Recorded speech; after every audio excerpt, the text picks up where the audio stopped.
नमस्कार साथियों, स्वागत है आप सभी का अपना YouTube चैनल आइकॉनिक एक्सपीरियंस पे। साथियों, हम लोग घटना चक्र 2023 का अध्ययन कर रहे हैं, जिसमें हम लोग प्राचीन इतिहास को कर लिए थे साथियों, और मध्यकालीन भारत के इतिहास का भी अध्ययन पूरा कर लिए थे। आज सेशन में हम लोग साथियों आधुनिक भारत के इतिहास का जितना भी प्रश्न है, अभी तक बीपीएससी में जो भी प्रश्न पूछा गया साथियों, उन सभी प्रश्नों का हम लोग तथ्यों के साथ अध्ययन करेंगे। तो यह क्लास बहुत ही इंपॉर्टेंट क्लास होने वाला साथियों, और जो भी स्टूडेंट्स 69 बीपीएससी देने वाले हैं उनके लिए बहुत ही बेहतर ये क्लास होने वाला साथियों। तो आप सभी साथियों से रिक्वेस्ट है कि आप लोग ज़्यादा से ज़्यादा इसे शेयर करें, जितना भी ग्रुप में जहाँ भी कर सकते हैं साथियों, सेशन को शेयर करते चलें। हम आपके लिए बहुत ही बेहतर विकल्प, बेहतर कंटेंट आपके लिए इस चैनल पे अवेलेबल करवा रहे हैं साथियों। आपसे बस एक ही विनती है कि आप लोग इस चैनल पे अधिक से अधिक लोगों को जोड़े साथियों, ताकि हमें भी थोड़ा मोटिवेशन मिल सके, हमें भी थोड़ा हौसला मिल सके साथियों कि हम मेहनत आपके लिए कर रहे हैं, तो आप लोग भी हमारी मेहनत को समझ रहे हैं। तो साथियों चलिए बिना देर करते हुए हम लोग इस सेशन को स्टार्ट करते हैं। और हाँ दोस्तों, आपको बता दें कि प्राचीन इतिहास का ऑलरेडी वीडियो अपलोड कर दिया गया है, और साथियों मध्यकालीन का भी अपलोड कर दिया गया है। और इस चैनल पे आपको हर सब्जेक्ट विस्तार से पढ़ाया जाता है साथियों। लेकिन अभी थोड़ा 69 का प्रेशर देखते हुए साथियों हम अभी ऑब्जेक्टिव सीरीज चला रहे हैं। लेकिन आपको बता दें, यहाँ आधुनिक भारत का इतिहास बहुत ही बेहतर ढंग से पढ़ाया गया साथियों, और जल्द ही पॉलिटी स्टार्ट किया जाएगा, और बिहार स्पेशल शाम को क्लास चल रहा है। ठीक है साथियों, तो आप लोग से रिक्वेस्ट है कि इस चैनल पर बने रहें। अगर आप बीपीएससी के अभ्यर्थी या फिर बिहार के कोई भी एग्जाम आप दे रहे हो, स्टेट पीसीएस कोई भी हो, आप इस चैनल पर जरूर बने रहें साथियों। और 2022 का जो पूर्वालोकन है साथियों, उसका भी हम सामान्य ज्ञान जो कि साइंस है साथियों, उसका भी हम लोग क्लास कर रहे हैं, तो आप लोग उसको भी जरूर से जरूर देखें साथियों, आपसे विनती है। चलिए साथियों, अब हम लोग बढ़ते हैं आगे। चलिए साथियों, हो जाए रेडी आप लोग। हम लोग आधुनिक भारत के इतिहास का अभी तक बीपीएससी में जितने भी प्रश्न पूछे गए साथियों, 1992 से लेकर साथियों 2022 तक के जितने भी प्रश्न हैं, उन सारे प्रश्नों का हम लोग तथ्यों के साथ अध्ययन करने वाले हैं। तो थोड़ा सा साथियों एक चीज़ आपको बता दें कि आधुनिक भारत के इतिहास में लगभग साथियों 400 प्लस ऑब्जेक्टिव इसमें हैं। ठीक है, तो साथियों हम लोग 100 करके सारे कवर करेंगे, क्योंकि ज़्यादा लॉन्ग वीडियो थोड़ा सा नहीं आप लोग देख पाएंगे, इसलिए हम साथियों इसको 4 भाग में या फिर 3 भाग में कोशिश करेंगे कि सारा को निपटा दें। ठीक है, तो चलिए साथियों, प्रश्न नंबर पहला कह रहा है आपका कि पुर्तगाली उपनिवेश का प्रथम वायसराय भारत में कौन हुआ। तो साथियों बहुत ही बेहतर प्रश्न है, और इसका सही आंसर हो जाएगा आपको अल्मीड़ा। ठीक है साथियों, सबसे पहला अल्मीड़ा था जो पुर्तगाली का क्या था, पहला वायसराय था, भारत में आया था। चलिए साथियों इसके बारे में थोड़ा तथ्यों की ओर देखते हैं। तो ध्यान दीजिएगा साथियों, भारत में प्रथम पुर्तगाली वायसराय के रूप में फ्रांसीसी डी अल्मीडा, जो कि 1505 से 1509 तक रहता है साथियों, इसका आगमन होता है। वह 1505 ईस्वी में साथियों भारत पहुंचा, और 1509 ईस्वी में अल्मीडा ने टर्की, गुजरात तथा मिस्र की संयुक्त सेना को पराजित कर द्वीप पर अधिकार कर लिया साथियों, यह भी इंपॉर्टेंट है। द्वीप पर कब्जा के बाद पुर्तगाली हिंद महासागर में सबसे अधिक शक्तिशाली हो गए। उसने अंज द्वीप में किला बनाया, और पुर्तगालियों के हित में कोची की राजगद्दी के उत्तराधिकारी की समस्या का भी समाधान किया साथियों। तो इसे भी हम लोग याद रखेंगे। आगे अगर बात किया जाए साथियों, तो नेक्स्ट प्रश्न कह रहा है आपका, बंगाल की खाड़ी में समुद्री डकैती हेतु हुगली का उपयोग कौन करता था। साथियों इसका सही आंसर आपका पुर्तगाली हो जाएगा। ठीक है साथियों, पुर्तगाली हो जाएगा, इसको ध्यान में रखेंगे। थोड़ा सा यहाँ देख लेते हैं साथियों। तो पुर्तगालियों द्वारा हुगली को बंगाल की खाड़ी में समुद्री लूटपाट के लिए अड्डे के रूप में इस्तेमाल किया जाता था, इसे ध्यान में रखेंगे। चलिए आगे कह रहा है साथियों कि निम्नलिखित अंग्रेजों में किसे जहांगीर ने खान की उपाधि से सम्मानित किया था। साथियों इसका सही आंसर हो जाएगा आपको हॉकिंस। यही ना सबसे पहले ईस्ट इंडिया कंपनी की ओर से भारत आता है, और क्या है उस जहांगीर के दरबार में इसे प्रश्न करने का कोशिश करता है, लेकिन यह असफल भी होता है साथियों। चलिए इसके बारे में थोड़ा तथ्यों की बात करते हैं। तो ध्यान दीजिएगा साथियों, हॉकिंस ईस्ट इंडिया कंपनी का एक कर्मचारी तथा व्यापारी था। वह बादशाह जहांगीर ने के नाम इंग्लैंड के राजा जेम्स प्रथम का पत्र लेकर 1608 ईस्वी में सूरत पहुंचा था साथियों। बहुत ही इंपॉर्टेंट बात है। अप्रैल 1608 ईस्वी में आगरा में मुगल सम्राट जहांगीर से भेंट किया, और जहांगीर ने हॉकिंस को 400 का मनसब तथा फिरदी खां तथा व इंग्लिश खां के नाम से उपाधि दी थी, इसे याद रखेंगे साथियों। चलिए आगे बात किया जा रहा है कि भारत में 1612 ईस्वी में अंग्रेजों ने अपनी पहली फैक्ट्री कहाँ स्थापित की थी। तो साथियों यह तो सभी को पता होगा कि सूरत में स्थापित की थी, लेकिन इसके बारे में कुछ तथ्य हैं, उन्हें भी हम लोग जान लेते हैं। तो साथियों यहाँ ध्यान दीजिएगा, कैप्टन विलियम हॉकिंस सूरत से मुगल दरबार 1608 ईस्वी में पहुंचा, किंतु सूरत में फैक्ट्री की स्थापना अनुमति पाने में क्या हुआ साथियों, सफल नहीं हो पाया था। अभी हम जस्ट ऊपर बताए थे। 1611 ईस्वी में साथियों पुर्तगालियों के विरोध के बावजूद कैप्टन मिल्टन सूरत के समीप स्वाली पहुंचा और मुगल गवर्नर से वहां व्यापार करने की अनुमति पाने में सफल हो गया। कैप्टन वेस्ट द्वारा सूरत के बंदरगाह की विजय ने कुल पुर्तगाली एकाधिकार को निरंतरता से भंग कर दिया साथियों, और इसके बाद जहांगीर की शाही फरमान से अंग्रेजों ने सूरत में अस्थायी रूप से एक फैक्ट्री स्थापित कर ली। इसको ध्यान में रखिएगा।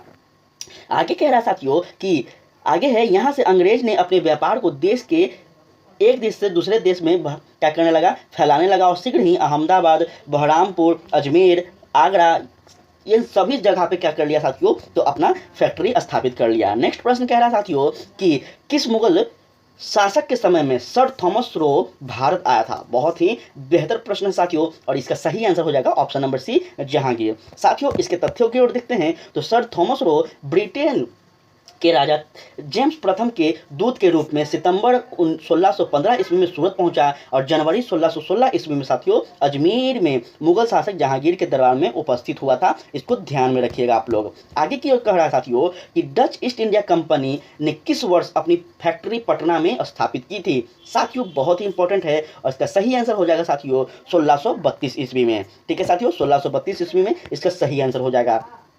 साथियों यहाँ ध्यान दीजिएगा कि पटना डिस्ट्रिक्ट गजेटेरियन इतिहास की किसी नामक पुस्तक या यंत्र 1632 ईस्वी में पटना में डच फैक्ट्री की स्थापना का कोई प्रमाण हमें नहीं प्राप्त हो सकता है, किंतु बिहार लोक सेवा आयोग द्वारा निरंतर यह प्रश्न पूछा जाता है साथियों, इसलिए हम 1632 ईस्वी को ही सही प्रश्न उत्तर मानेंगे साथियों। इसको ध्यान में रखिएगा आप लोग।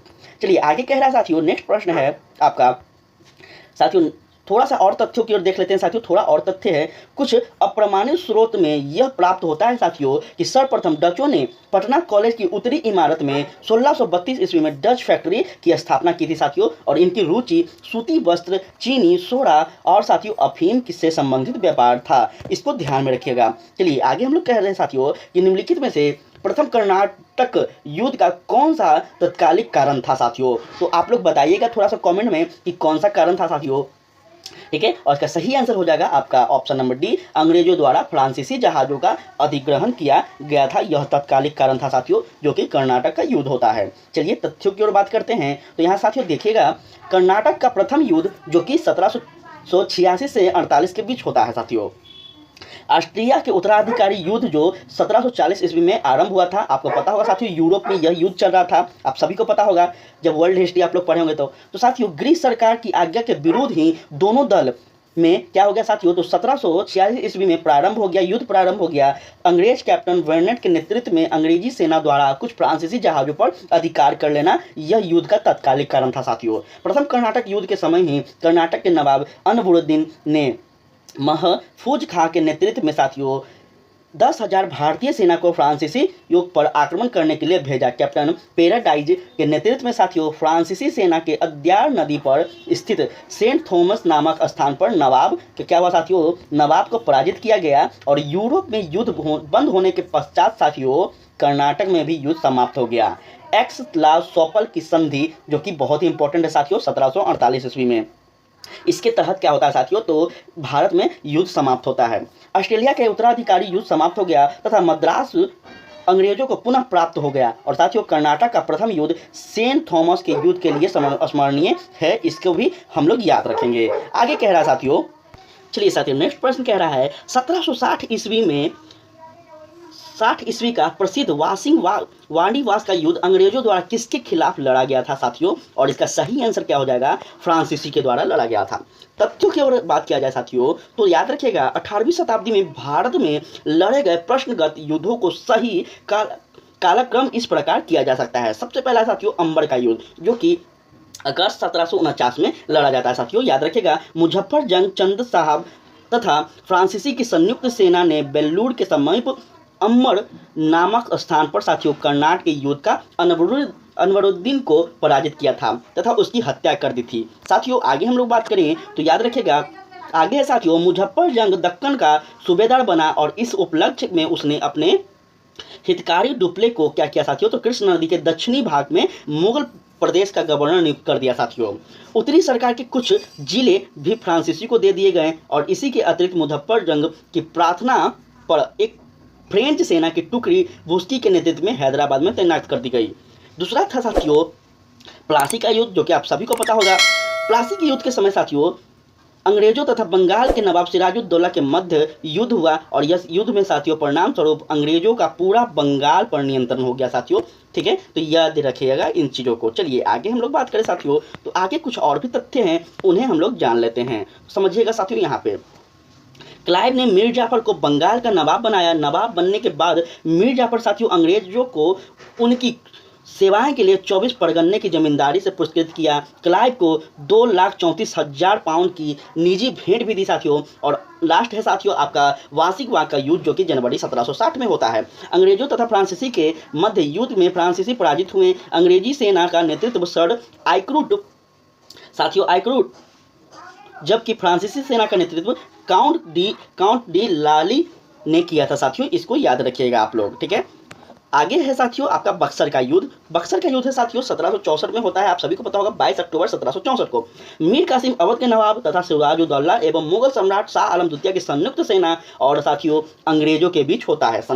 अंग्रेजों के बीच होता है। युद्ध में अंग्रेजी की विजय होती है साथियों और इस युद्ध में अंग्रेजी सेना का नेतृत्व हेक्टर मोनोनो करता है। बक्सर के युद्ध के समय प्लासी का युद्ध का निर्णयों पर मोहर लगा था साथियों, यह भी याद रखिएगा आप सभी। और साथियों इसी के बाद कहीं ना कहीं बंगाल में और भारत के कई क्षेत्रों में साथियों ईस्ट इंडिया कंपनी का पूरी तरह से नियंत्रण भी हो जाता है। ये चीज़ आपको पता होगा। चलिए नेक्स्ट प्रश्न कह रहा था साथियों, निम्नलिखित में से किस अंग्रेज अधिकारी ने पुर्तगालियों को स्वाली के स्थान पर हराया था। बहुत ही इंपॉर्टेंट है साथियों। इसका सही आंसर हो जाएगा आपका थॉमस वेस्ट, इसका सही आंसर हो जाएगा साथियों। चलिए इसके तथ्यों की बात किया जाए साथियों, 1611 ईस्वी में पुर्तगालियों के विरोध के बावजूद कैप्टन मिल्टन सूरत के समीप स्वाली पहुंचा और मुगल गवर्नर से यहाँ का व्यापार करने की अनुमति लेने में सफल हो गया। कैप्टन वेस्ट के द्वारा साथियों सूरत में कि बंगाल की विजय के ने पुर्तगाली एकाधिकार के नियंत्रण को भंग कर दिया साथियों। अभी जस्ट हम लोग ऊपर के स्लाइड में इस चीज़ को समझे थे।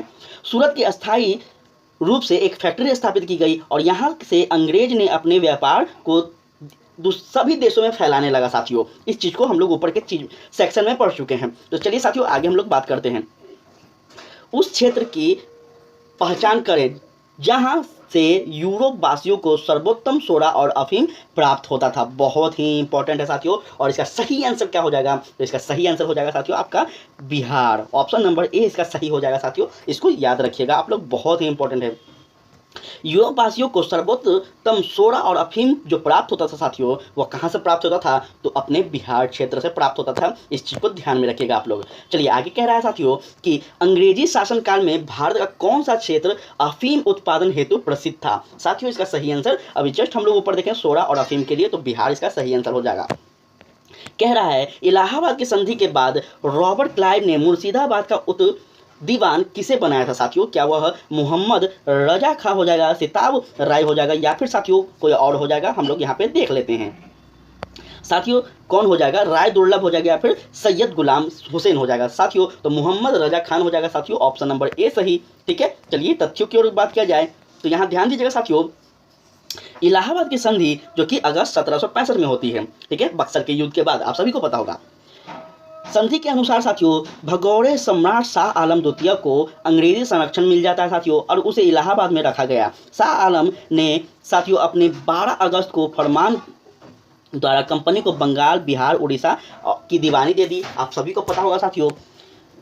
उसके बाद क्या होता है, तो साथियों बदले में कंपनी सम्राट ने क्या किया साथियों, तो 26 लाख रुपया देगी तथा निजाम के व्यय के लिए 53 लाख साथियों, ध्यान दीजिएगा साथियों, 53 लाख रुपए देगी। इस समय कंपनी के सीधे कर संग्रह करने का भार किस पे था साथियों, तो वह था भार ना तो लेना चाहती थी और ना ही उसे पास ऐसी क्षमता भी थी। इसको ध्यान में रखिएगा साथियों। थोड़ा और भी हम लोग समझ लेते हैं। तो कंपनी ने दीवान कार्य के लिए 2 उप दीवान मुर्शिदाबाद और साथियों बंगाल, जो कि मुर्शिदाबाद कहाँ है, बंगाल में ही था, पड़ता था साथियों, उसके समीप में। मुर्शिदाबाद के लिए मोहम्मद रजा खां तथा बिहार के लिए रजा सिताब राय की नियुक्ति की थी। इसको ध्यान में रखिएगा आप लोग। मोहम्मद रजा खां उप निजाम के रूप में कार्य करते थे और इसे समस्त दीवानी तथा निजाम का कार्य भारतीयों द्वारा ही चलाया जाता था, यह भी याद रखिएगा साथियों, बहुत ही इंपॉर्टेंट है। नेक्स्ट है साथियों आपका, वह कह रहा है सम्राट शाह आलम द्वितीय ने ईस्ट इंडिया कंपनी को बंगाल, बिहार तथा उड़ीसा की दीवानी प्रदान की थी। कब की थी साथियों? तो 12 अगस्त 1765 ईस्वी को की थी, याद रखिएगा साथियों। इलाहाबाद की दूसरे संधि के बाद साथियों शाह आलम द्वितीय अंग्रेजों के संरक्षण में आ गए थे और उसे इलाहाबाद में रखा गया था। इलाहाबाद तथा कड़ा के क्षेत्र में साथियों नवाब ने छोड़ दिए थे, शाह आलम को मिला था। 12 अगस्त 1765 के अपने फरमान द्वारा शाह आलम द्वितीय ने क्या किया साथियों? तो कंपनी को बंगाल, बिहार, उड़ीसा की दीवानी दे दी। अभी हम लोग जस्ट ऊपर के सेक्शन में पढ़े हैं, जिसके बदले में साथियों कंपनी ने सम्राट को 26 लाख रुपए देने का वादा किया था, यह भी याद रखिएगा साथियों। इसी समय से क्या होता है साथियों? पेंशन की व्यवस्था होती है। इसी समय से क्या होता है साथियों? तो इसी समय से अब सैलरी दिया जाता है साथियों सम्राट को, ठीक है। तो इन चीज़ को याद रखिएगा। चलिए आगे हम लोग बात करते हैं। तो ये सभी वही चीज़ है साथियों, हम लोग ऊपर के सेक्शन में जो चीज़ किए हैं वही है। चलिए आगे हम लोग बात करते हैं। तो आगे है साथियों आपका, मुगल बादशाह बहादुर शाह जफर के बारे में कहा जाता है कि उसके साम्राज्य की सीमा थी, कितनी थी साथियों? तो उसके साम्राज्य की सीमा क्या थी? तो उसके साम्राज्य की सीमा, सही आंसर क्या हो जाएगा साथियों? क्या वह चांदनी चौक से पालम थी, दिल्ली से बिहार था, पेशावर से बिहार था, पेशावर से वाराणसी था, या फिर उपयुक्त में से कोई नहीं, या फिर सही? तो साथियों यहाँ पे थोड़ा सा इसका आंसर नहीं दिया गया है, तो थोड़ा सा हम लोग तथ्यों की ओर देखते हैं तो इसका आंसर पता चल जाएगा, ठीक है। चलिए यहाँ ध्यान देते हैं साथियों। चलिए देखिएगा यहाँ साथियों कि बहादुर शाह जफर के बारे में नहीं बल्कि मुगल शाह आलम द्वितीय के बारे में फारसी क्या करते हैं, फारसी भाषा में यह वकालत प्रसिद्ध होती कि सल्तनत ए शाह आलम राजा दिल्ली का तथा पालम अर्थात शाह आलम के काल में मुगल साम्राज्य सिकुड़ते और सिमटते दिल्ली के लाल किले के से पालम गांव तक था साथियों। मतलब बिहार लोक सेवा आयोग के इस प्रश्न का निष्कर्ष करते हुए साथियों हम लोग देख सकते हैं कि इसका सही आंसर क्या होगा। तो साथियों यहाँ पे आप यह भी देख सकते हैं साथियों, इसका सही आंसर मेरे ख्याल से होना चाहिए ऑप्शन नंबर ए। आप लोगों को क्या लगता है आप लोग कमेंट के माध्यम से जरूर बताएंगे। चलिए आगे हम लोग बात करते हैं साथियों। तो आगे है आपका नेक्स्ट प्रश्न जो कि इस प्रकार है, रणजीत सिंह ने सुप्रसिद्ध कोहिनूर हीरा प्राप्त किया था। बहुत ही बेहतर प्रश्न है साथियों, और इसका सही आंसर हो जाएगा शाह शुजा से, ठीक है। शाह शुजा से वह क्या किया था साथियों? कोहिनूर हीरा प्राप्त किया था। कोहिनूर हीरा के बारे में हम बहुत ही विस्तार ढंग से पढ़ाए हुए साथियों, तो आप लोग आधुनिक भारत के इतिहास का प्लेलिस्ट में जाकर सब कुछ देख सकते हैं। पूरा बहुत ही विस्तार ढंग से आधुनिक भारत का इतिहास पढ़ाया गया है। ध्यान दीजिएगा साथियों, पंजाब अहमद शाह अब्दाली के साम्राज्य का भाग था। साथियों आपको पता होगा यह अहमद शाह अब्दाली आक्रमण करता है, ठीक है। तो साथियों 1773 में इसकी मृत्यु हो गई। पश्चात मुल्तान, कश्मीर इत्यादि कुछ छोटे छोटे भागों को जोड़कर शेष एक सिख मुसलमानों का अधिकार हो गया। साथियों उधर अफगानों के आंतरिक झगड़े के कारण रणजीत सिंह को अपनी स्थिति सुदृढ़ करने का अवसर मिल गया था और 1800 ईस्वी में साथियों अहमद शाह अब्दाली का पौत्र शाह शुजा काबुल की गद्दी पर बैठता है। यह कौन था साथियों? शाह शुजा का तो अहमद शाह अब्दाली का पौत्र था। इसी से कोहिनूर हीरा मिलता है रणजीत सिंह को। चलिए आगे हम लोग कुछ और बातों को करते हैं। तो आगे ध्यान दीजिएगा साथियों, उसके भाई शाह मोहम्मद ने शक्तिशाली बड़कजई सरदार फतेह खान और दोस्त मोहम्मद की सहायता से साथियों 1809 ईस्वी में विस्थापित कर दिया तथा स्वयं कश्मीर और पेशावर का अधिकार प्राप्त कर लिया साथियों। इसी अवसर का शाह शुजा ने काबुल का राजा प्राप्त करने के लिए रणजीत सिंह की सहायता मांगी साथियों, और उन्हें कोह-ए-नूर याद रखिएगा साथियों, कोहिनूर हीरा से भेंट किया गया साथियों। तो यह भी याद रखिएगा आप लोग, इतिहास इस तरह से समझा जाता है।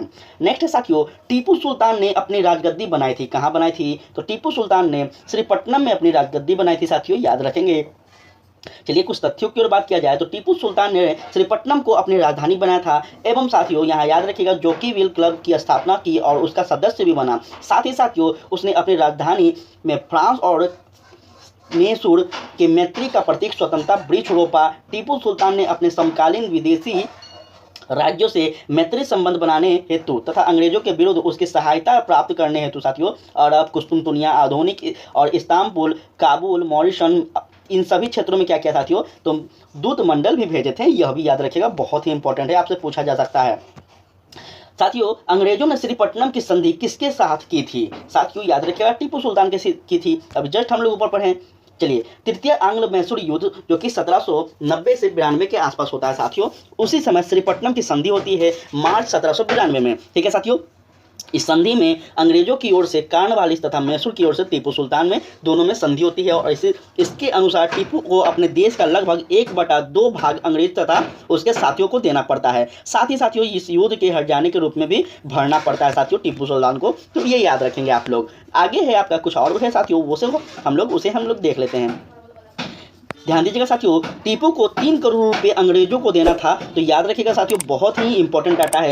और श्रीपट्टनम की संधि में यह शामिल था कि साथियों जब तक टीपू 3 करोड़ रुपए नहीं देंगे तब तक साथियों उसके 2 पुत्र अंग्रेजों के कब्जे में रहेंगे। कार्नवालिस ने इस संधि के बाद यह टिप्पणी की थी साथियों कि हमने अपने शत्रु को प्रभावशाली ढंग से पंगु बना दिया साथियों, और साथ ही साथियों को शक्तिशाली नहीं बनने दिया। बहुत ही इंपॉर्टेंट है साथियों, तो इन सभी कथनों को आप लोग याद रखिएगा।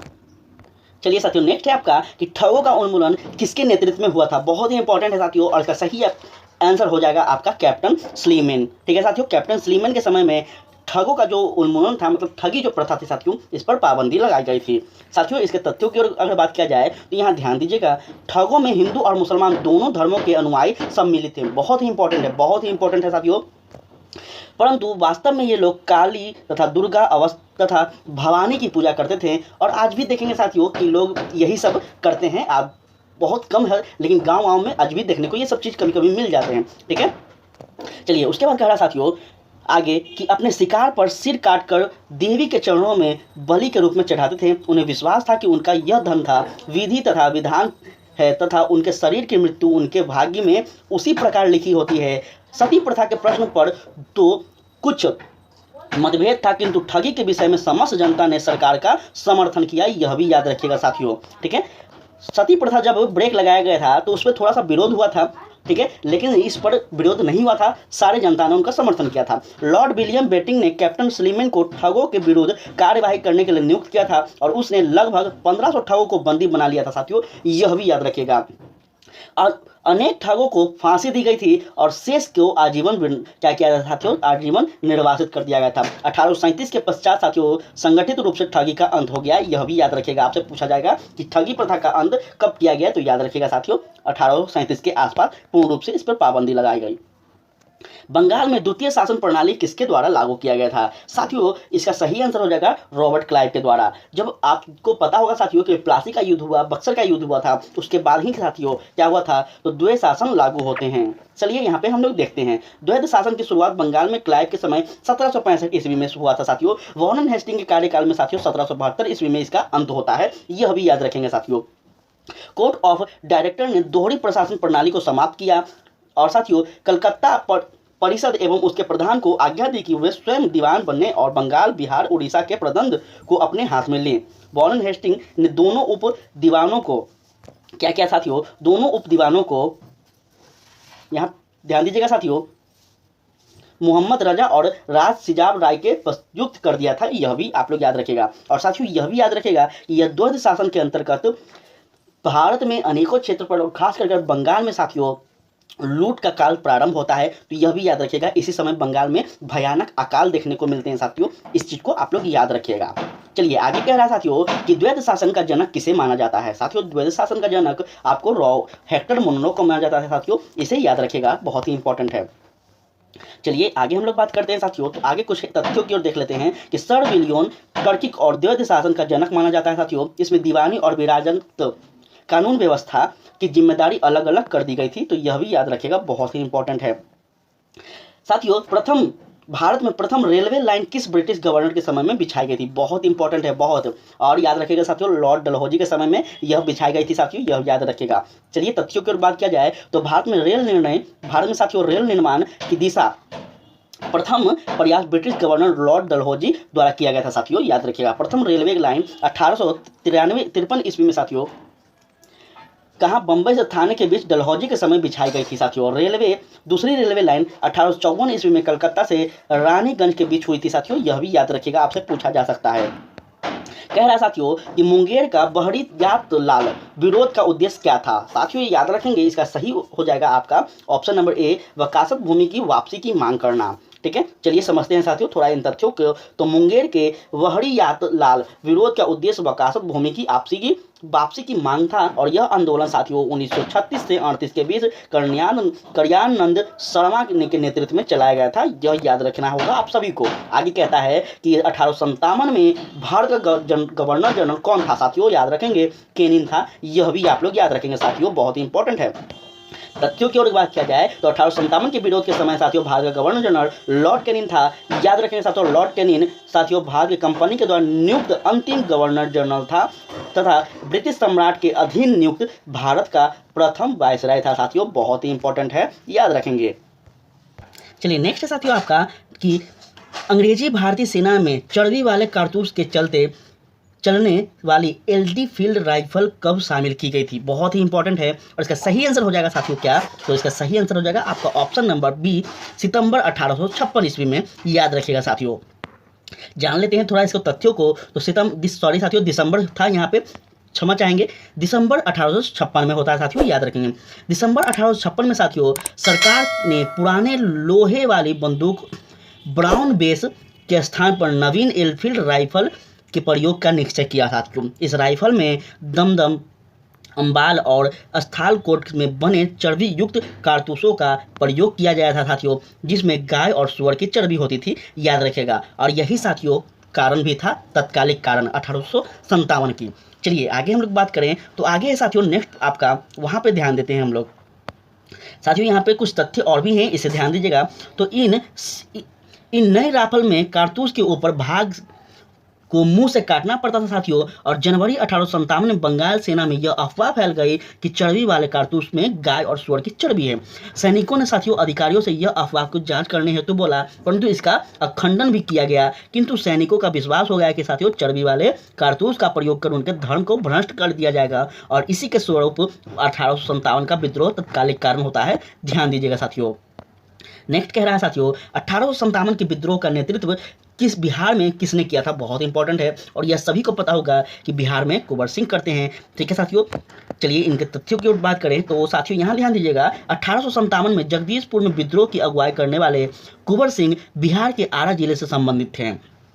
जब उन्हें अंग्रेजों के विरुद्ध विद्रोह का झंडा बुलंद किया तो प्रकृति ने उन्हें अहमद, शौर्य, वीरता और सेना नायक के आदर्श गुणों से मंडित किया था साथियों। इसी कारण उन्हें सही रूप में विद्रोह के दौरान बिहार का सिंह माना जाता है, बहुत ही इंपॉर्टेंट है। आपसे पूछा जाए कि बिहार का सिंह किसे कहा जाता है तो याद रखेंगे साथियों। उन्होंने शाहाबाद जिले में अंग्रेजों की सत्ता का तख्ता पलट कर दिया और अपनी सरकार स्थापित कर दी। वह कानपुर पर संयुक्त आक्रमण के लिए नाना साहब की मदद हेतु कालपी की ओर आगे बढ़े साथियों, याद रखेंगे इस बात को। वह विद्रोह की मशाल को रोहतास, मिर्जापुर, रीवा, वंदा और लखनऊ तक फैला दिए थे, जहां तक अत्यंत सम्मानपूर्ण स्वागत किया गया था साथियों, याद रखेगा।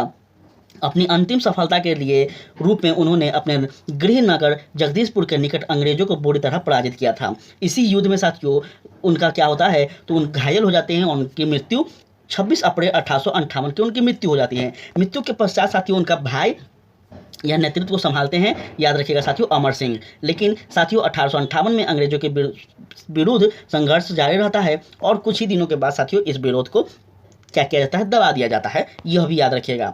आगे है कि बिहार में 1857 के विद्रोह का नेतृत्व किसने किया था। नेक्स्ट प्रश्न यह भी दोबारा दोहराया गया साथियों और इसका सही कथन वही हो जाएगा, कुंवर सिंह।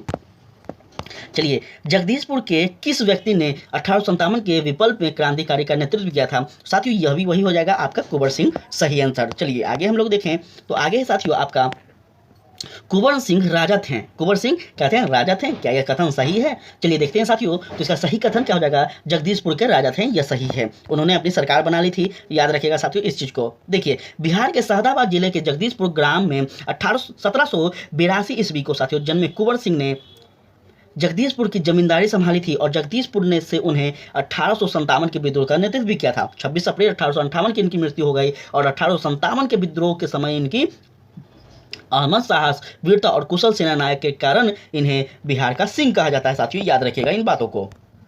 चलिए नेक्स्ट क्या कह रहा है साथियों कि 1857 के विरोध के एक नेता कुंवर सिंह किस स्थान से संबंधित थे? बहुत इंपॉर्टेंट है साथियों, और इसका सही आंसर क्या हो जाएगा जरा बताइएगा। तो जाहिर सी बात है साथियों, इसका सही आंसर हो जाएगा आपका जगदीशपुर। ठीक है, जगदीशपुर इसका सही आंसर हो जाएगा साथियों, याद रखिएगा आप सभी। नेक्स्ट कह रहा है कि कुंवर सिंह अंग्रेजों के खिलाफ 1857 के विद्रोह में किस जगह शामिल थे? साथियों जाहिर सी बात है, वह कहाँ थे? तो वह थे साथियों आरा में। आरा के रहने वाले थे साथियों, तो आरा में ही वह शामिल थे, याद रखिएगा साथियों। उस समय 25 जुलाई 1857 को दानापुर में सैनिक की 3 रेजिमेंट ने के विरोध किया साथियों। 26 जुलाई को यह सैनिक आरा पहुंचे, यहाँ कुंवर सिंह ने इनका नेतृत्व किया। और साथियों यह प्रश्न उत्तर बिहार लोक सेवा आयोग ने पटना माना है। तो साथियों आप लोग थोड़ा सा याद रखिएगा, जबकि उत्तर इसका सही क्या हो रहा है? आरा हो जाएगा। तो याद रखिएगा साथियों थोड़ा सा यहाँ पे आप लोग। चलिए आगे बात किया जाए तो इसमें से किसने 1857 के विद्रोह में सक्रिय भाग लिया था? क्या वह नाना साहेब थे, बेगम हजरत महल थी, मौलवी अहमदुल्ला थे, बेगम जीतन महल थे, या फिर उपयुक्त में से सभी? साथियों इनमें से सभी जो हैं, सभी के सभी का योगदान 1857 की क्रांति में था। इस चीज को याद रखिएगा साथियों, इसलिए ऑप्शन नंबर ई सही हो जाएगा। देखते हैं इन कथनों को। ईस्ट इंडिया कंपनी के राजनीतिक, आर्थिक, सामाजिक तथा धार्मिक कारणों के फलस्वरूप साथियों 1857 का विद्रोह प्रारंभ हुआ था, और लखनऊ में इस विद्रोह का प्रारंभ जून 1857 में हुआ। यहां पर यह विद्रोह का नेतृत्व बेगम हजरत महल ने किया। कानपुर में इस विद्रोह का नेतृत्व नाना साहब ने किया। और साथियों फैजाबाद में इस विद्रोह का नेतृत्व किसने किया? तो फैजाबाद में इस विद्रोह का नेतृत्व साथियों आपका मौलवी अहमदुल्ला करते हैं। और जबकि बहादुर शाह जफर जो कि दिल्ली के शासक थे साथियों, और पत्नी बेगम हजरत जीतन महल ने साथियों अप्रत्यक्ष रूप से विद्रोह का क्या किया साथियों? भाग लिया। इस प्रकार दिए गए प्रश्न ई क्या हो गया साथियों? सही हो गया है। ठीक है, चलिए आगे हम लोग देखते हैं। तो पटना केस 1857 में के स्वतंत्रता संग्राम के नेता कौन थे? तो पटना की बात की जा रही है साथियों, यहाँ पर गलती बिल्कुल भी नहीं करेंगे, बिहार की नहीं पटना की क्या जा रही है। और पटना के सही आंसर हो जाएगा साथियों राजपूत कुंवर सिंह, इसका सही आंसर हो जाएगा साथियों। लेकिन मेरे ख्याल से साथियों यहाँ पे कुछ और होना चाहिए था, थोड़ा सा देख लेते हैं, याद रखिएगा साथियों।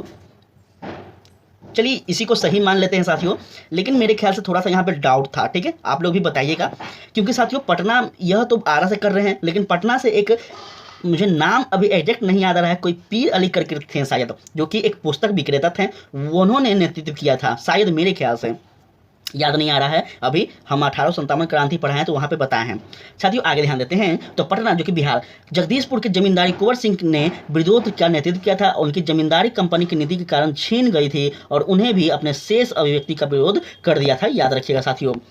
साथियों आगे हम बात करें तो 1857 का विद्रोह का बिहार में 15 जुलाई 1857 ईस्वी को जनवरी, और साथियों 1858 तक केंद्र था। क्या कौन सा केंद्र था साथियों? तो जगदीशपुर था, याद रखिएगा। ठीक है, जगदीशपुर के बारे में हम लोग बहुत ही चीज जान चुके हैं इस सेशन में, तो याद रखिएगा साथियों। बिहार में 1857 के विद्रोह का केंद्र जगदीशपुर था। यहाँ की जमींदारी कुंवर सिंह के नेतृत्व में संभाला गया, और शाहदाबाद जिले में साथियों अंग्रेजों की सत्ता का तख्ता पलट कर दिया, सरकार अपने स्थापित की थी। हमें बिहार के विद्रोह को पटना डिवीजन कमिश्नरी जिसे कहते हैं कि कमिश्नर विलियम टेलर और बंगाल गुलदाज फौज के मेजर सीजेट आयर द्वारा दबाया गया था, यह भी याद रखिएगा आप सभी। जगदीशपुर के राजा कौन थे? बार बार एक ही चीज दोहराया जा रहा है, याद रखिएगा साथियों। इसका सही आंसर हो जाएगा आपका कुंवर सिंह। आगे हम लोग बात करें साथियों, तो कुंवर सिंह ने 1857 के विद्रोह का नेतृत्व किस प्रांत से किया था? साथियों एक ही चीज कई बार देख रहे हैं आप लोग, दोहराया गया, इसलिए याद रखिएगा कि 1857 क्रांति में बिहार का जो है साथियों सबसे ज्यादा प्रश्न पूछा जाता है, इसलिए आप लोग यहाँ पे ध्यान रखिएगा साथियों। ठीक है, देख सकते हैं आप लोग कितना बार एक ही प्रश्न दोहराया गया है। बिहार के 1857 की क्रांति में साथियों आरा की विशाल रियासत के वृद्ध राजपुत्र जमींदार कुंवर सिंह ने किया था, जो शीघ्र ही पटना के समीप दानापुर, छोटा नागपुर, रांची, पलामू आदि सहित कई भागों में फैल गई थी। कुंवर सिंह ने लंबे समय तक बहादुरी और आसपूर्वक अंग्रेजों से संघर्ष किया साथियों, और लगभग 10 माह लंबी सफलता के बाद साथियों, लड़ाइयों के बाद साथियों, युद्ध को प्राप्त घावों के बाद उन्होंने 26 अप्रैल 1858 को क्या हो गया उनका? तो उनका शहीद हो गए साथियों, उनका मृत्यु हो गया, याद रखिएगा ये बात को। चलिए आगे हम लोग देखें साथियों, तो आगे 1857 के विरोध का नेतृत्व बिहार में किसने किया? साथियों बार बार कितना दोहराया गया है कि अब हम भी बोलने में थक रहे हैं, तो आप लोग इस चीज को थोड़ा समझ लीजिएगा। ठीक है, कई बार ये चीज दोहराया जा रहा है। बिहार में 1857 के विद्रोह का नेतृत्व किसने किया था? एक ही चीज बार बार दोहराया जा रहा है, तो इस चीज को आप लोग समझते चलेंगे। ठीक है, निम्नलिखित में से कौन 1857 के विद्रोह में अंग्रेजों का सबसे कट्टर दुश्मन था? साथियों इसका सही आंसर हो जाएगा मोहम्मद मौलवी अहमदुल्ला शाह। चलिए इनके बारे में थोड़ा समझ लेते हैं, ध्यान दीजिएगा साथियों। मौलवी अहमदुल्ला शाह ने फैजाबाद में विद्रोह का अपना नेतृत्व प्रदान किया था साथियों। ये अंग्रेज के सबसे कट्टर दुश्मन थे, बहुत इंपॉर्टेंट है। वह मूलतः तमिलनाडु कर्नाटक में रहने वाले थे, पर वह फैजाबाद में आकर बस गए थे साथियों। उन्होंने भारत के विभिन्न धर्मावलंबियों का आह्वान किया था और सारे लोग काफिर अंग्रेजों के विरुद्ध खड़े हो गए थे। यह भी याद रखेगा। जाओ और उन्हें भारत से बाहर खदेड़ दो, यह किनका कथन है साथियों? तो याद रखेगा, मौलवी अहमदुल्ला शाह का कथन है। बहुत ही इंपॉर्टेंट चीज यहाँ पे बताया जा रहा है आप सभी को, तो याद रखेगा। ठीक है, इनके बारे में अंग्रेजों ने कहा, अमध्य साहस के गुणों के परिणाम परिपूर्ण और दृढ़ संकल्प वाले व्यक्ति तथा विद्रोहियों में सर्वोत्तम सैनिक थे। इनकी गिरफ्तारी साथियों ब्रिटिश सरकार ने 5,000 रुपए का इनाम रखा था। याद रखिएगा साथियों, सॉरी 50,000 रुपए का इनाम रखा था। याद रखिएगा इन चीजों को, ठीक है, बहुत इंपॉर्टेंट है। पहले ऐसे व्यक्ति थे जिनकी गिरफ्तारी के लिए 50,000 रुपए का इनाम रखा गया था, उस समय की बात। चलिए आगे हम लोग बात करें साथियों, तो 1857 के विद्रोह को किस उर्दू कवि ने देखा था? तो यह तो जाहिर सी बात है साथियों, इस सभी को पता होगा कि गालिब ने देखा था साथियों। याद रखेगा, 1857 के विद्रोह को मिर्जा गालिब ने स्वयं अपनी आंखों से देखा था साथियों। और इसके बारे में कुछ कथन भी है जो कि हम 1857 की क्रांति में जब पढ़ाए थे तो उस कथन को बताए थे। उन्होंने कहा था कि ऐसे भयानक क्रांति को देखने के लिए कुछ क्या मतलब कुछ ऐसे कथन कहे थे साथियों, अभी फिलहाल मुझे याद नहीं आ रहा है। कुछ कथन बहुत ही बेहतर कथन था, तो आप लोग से रिक्वेस्ट है कि आप लोग प्लेलिस्ट में जाकर सारा वीडियो को जरूर देखें। निम्न में से कौन सा ईस्ट इंडिया कंपनी के सिपाही को विद्रोही बनाने का कारण नहीं था? साथियों याद रखिएगा, अधिकारियों का अक्षमता, बहुत ही इंपॉर्टेंट है साथियों। अधिकारियों की अक्षमता जो थी यह मेन था साथियों, याद रखेंगे। चलिए कथनों की ओर बात किया जाए तो ध्यान दीजिएगा साथियों, यहाँ पे कथन है आपका कि अंग्रेजी अधिकारी की अक्षमता ईस्ट इंडिया कंपनी के सिपाहियों को विद्रोही बनाने का कारण नहीं था। पहला बात, इन्हीं अधिकारियों ने की योग्यता के बल पर अंग्रेज हुकूमत ने लगभग 90 वर्षों में पूरे भारत को पर कब्जा कर लिया और इसके अतिरिक्त अन्य सभी कारण सिपाही विद्रोह बनाने में सहायक हुआ। मतलब साथियों एक कहा जाए तो बात यह है कि एक योग्य नेतृत्व होना बहुत ही जरूरी है। ठीक है, चलिए आगे हम लोग बात करें साथियों, तो निम्नलिखित वर्गों में से किसने 1857 के विद्रोह में भाग नहीं लिया साथियों? तो याद रखिएगा, क्या वह खेतरी मजदूर हो जाएंगे, साहूकार हो जाएंगे, कृषक हो जाएंगे, जमींदार हो जाएंगे, कौन हो जाएंगे साथियों? कथन हम लोग देखते हैं, सही सुमेलन कौन होगा साथियों? ऑप्शन नंबर डी यहाँ सही हो रहा है। नंबर 2 और 4 मतलब साथियों साहूकार और कृषक जो थे साथियों यह क्या थे? तो 1857 की क्रांति में सम्मिलित नहीं थे। याद रखिएगा साथियों इन कथनों को। चलिए थोड़ा कथन की ओर बात करते हैं, तो तथ्यों की ओर बात करते हैं साथियों। 1857 का विद्रोह बहुत बड़े क्षेत्र में फैला हुआ था, इसमें कोई डाउट नहीं है। इसे जनता का व्यापक समर्थन प्राप्त था, फिर भी पूरे देश या भारतीय समाज में कभी सभी अंगों तथा वर्गों को अपनी लपेट में नहीं ले सका। यह दक्षिण भारत तथा पूर्वी और पश्चिमी भारत के अधिकांश भागों में नहीं फैल सका था। भारतीय रजवाड़ों के अधिकांश शासक तथा बड़े जमींदार पक्के स्वार्थी तथा अंग्रेजों की शक्ति में भयभीत थे और वह विद्रोही को शामिल थे। ठीक है साथियों, याद रखिएगा यही कारण था साथियों जो कि हमारा 1857 का जो विद्रोह है वह असफल होता है। तो ये याद रखिएगा साथियों, अगर सभी लोग एक हो जाते हैं तो कहीं ना कहीं 1857 क्रांति कुछ और होता और हम लोग कुछ और भारत आधुनिक इतिहास को पढ़ते हैं। चलिए साथियों आगे हम लोग बात करते हैं, तो आगे कह रहा है साथियों कि इसके विपरीत ग्वालियर के सिंधिया, इंदौर के होलकर, हैदराबाद के निजाम, जोधपुर के राजा, भोपाल के नवाब, पटियाला के नाभा और जींद के सिख शासक तथा पंजाब के दूसरे सिख सरदार, कश्मीर के महाराजा तथा दूसरे अनेक सरदारों और बड़े जमींदारों ने विद्रोह को कुचलने में अंग्रेजी सरकार की क्या की? सक्रिय सहायता की। साथियों यहाँ पे आप लोग इस चीज़ को देख रहे होंगे कि अपने देश को लुटने वाले, अपने राज्य को लुटवाने वाले कोई और नहीं, अपने ही लोग हमेशा होते हैं साथियों। इस चीज़ को आप लोग यहाँ पे देख रहे होंगे। कह रहा है साथियों आगे कि गवर्नर जनरल केनिन ने बाद में यह टिप्पणी भी की साथियों कि इन शासकों ने तूफान के आगे बांध की तरह काम किया साथियों, वरना यह तूफान एक ही लहर में हमें बहा ले जाता साथियों। यह भी कह रहे हैं साथियों, मतलब बाहरी लोग एक्सेप्ट कर रहे हैं कि अगर ये लोग एक हो जाते हैं तो हम कुछ नहीं थे, लेकिन अपने ही गद्दार थे, इसलिए हमारा इतिहास कुछ और हुआ और हमारे साथ 200 वर्षों तक लगभग इस 1857 के बाद साथियों कई वर्षों तक शोषण किया गया। चलिए आगे है कि व्यापारियों और शिक्षित वर्ग ने कलकत्ता और बंबई में संभाल कर अंग्रेजों की सहायता के लिए प्रार्थना भी किया था। यह भी याद रखिएगा, उच्च तथा मध्य वर्गों के अधिकांश लोग विद्रोहियों की आलोचना में जुट गए थे साथियों। विद्रोह में शामिल अवध के बहुत से तालुकदार, बड़े जमींदार ने अंग्रेजों को यह आश्वासन पाकर उनकी जागीर वापस दे जाएगी और विद्रोह से किनारा कर लिया साथियों। यह भी याद रखिएगा। ठीक है, बहुत ही इंपॉर्टेंट बात यहाँ पे बताया जा रहा है। ग्रामीण जनता के हमले का निशाना सूदखोर थे, इसलिए वे स्वाभाविक तौर पर वह विद्रोह के शत्रु हो गए थे। आधुनिक शिक्षा प्राप्त भारतीयों ने भी साथियों विद्रोह का साथ नहीं दिया था और शिक्षित भारतीय देश का प्रेक्षापण समाप्त करने चाहते थे, उनके मन में यह गलत विश्वास भरा गया कि अंग्रेज आधुनिकीकरण से यह काम पूरा कर लेंगे और इनकी सहायता करेंगे। साथियों यही कुछ कारण था, तो आप लोग याद रखिएगा। आपसे पूछा जाए कि 1857 की असफलता का कारण क्या था, तो आप लोग उम्मीद करते हैं कि अब बेहतर ढंग से बता पाएंगे। नेक्स्ट है साथियों, निम्नलिखित में से कौन सा कथन सही है? क्या वो कथन सही है साथियों? 1857 में दरभंगा, डुमराव और कटवा के महाराजाओं और उनके साथी जमींदार ने आदमी तथा पैसे से अंग्रेजी की मदद की थी। क्या यह कथन सही है? नेक्स्ट हम लोग देखते हैं, 1857 में दरभंगा, डुमराव और कटवा के महाराजाओं और उनके स्थानीय जमींदारी ने अंग्रेजों की पैसे से मदद की थी। दोहराया गया चीज़ है साथियों। 1857 में दरभंगा, डुमराव और हटवा के महाराजाओं और उनके साथी जमींदार ने पैसे से अंग्रेजों की मदद की थी।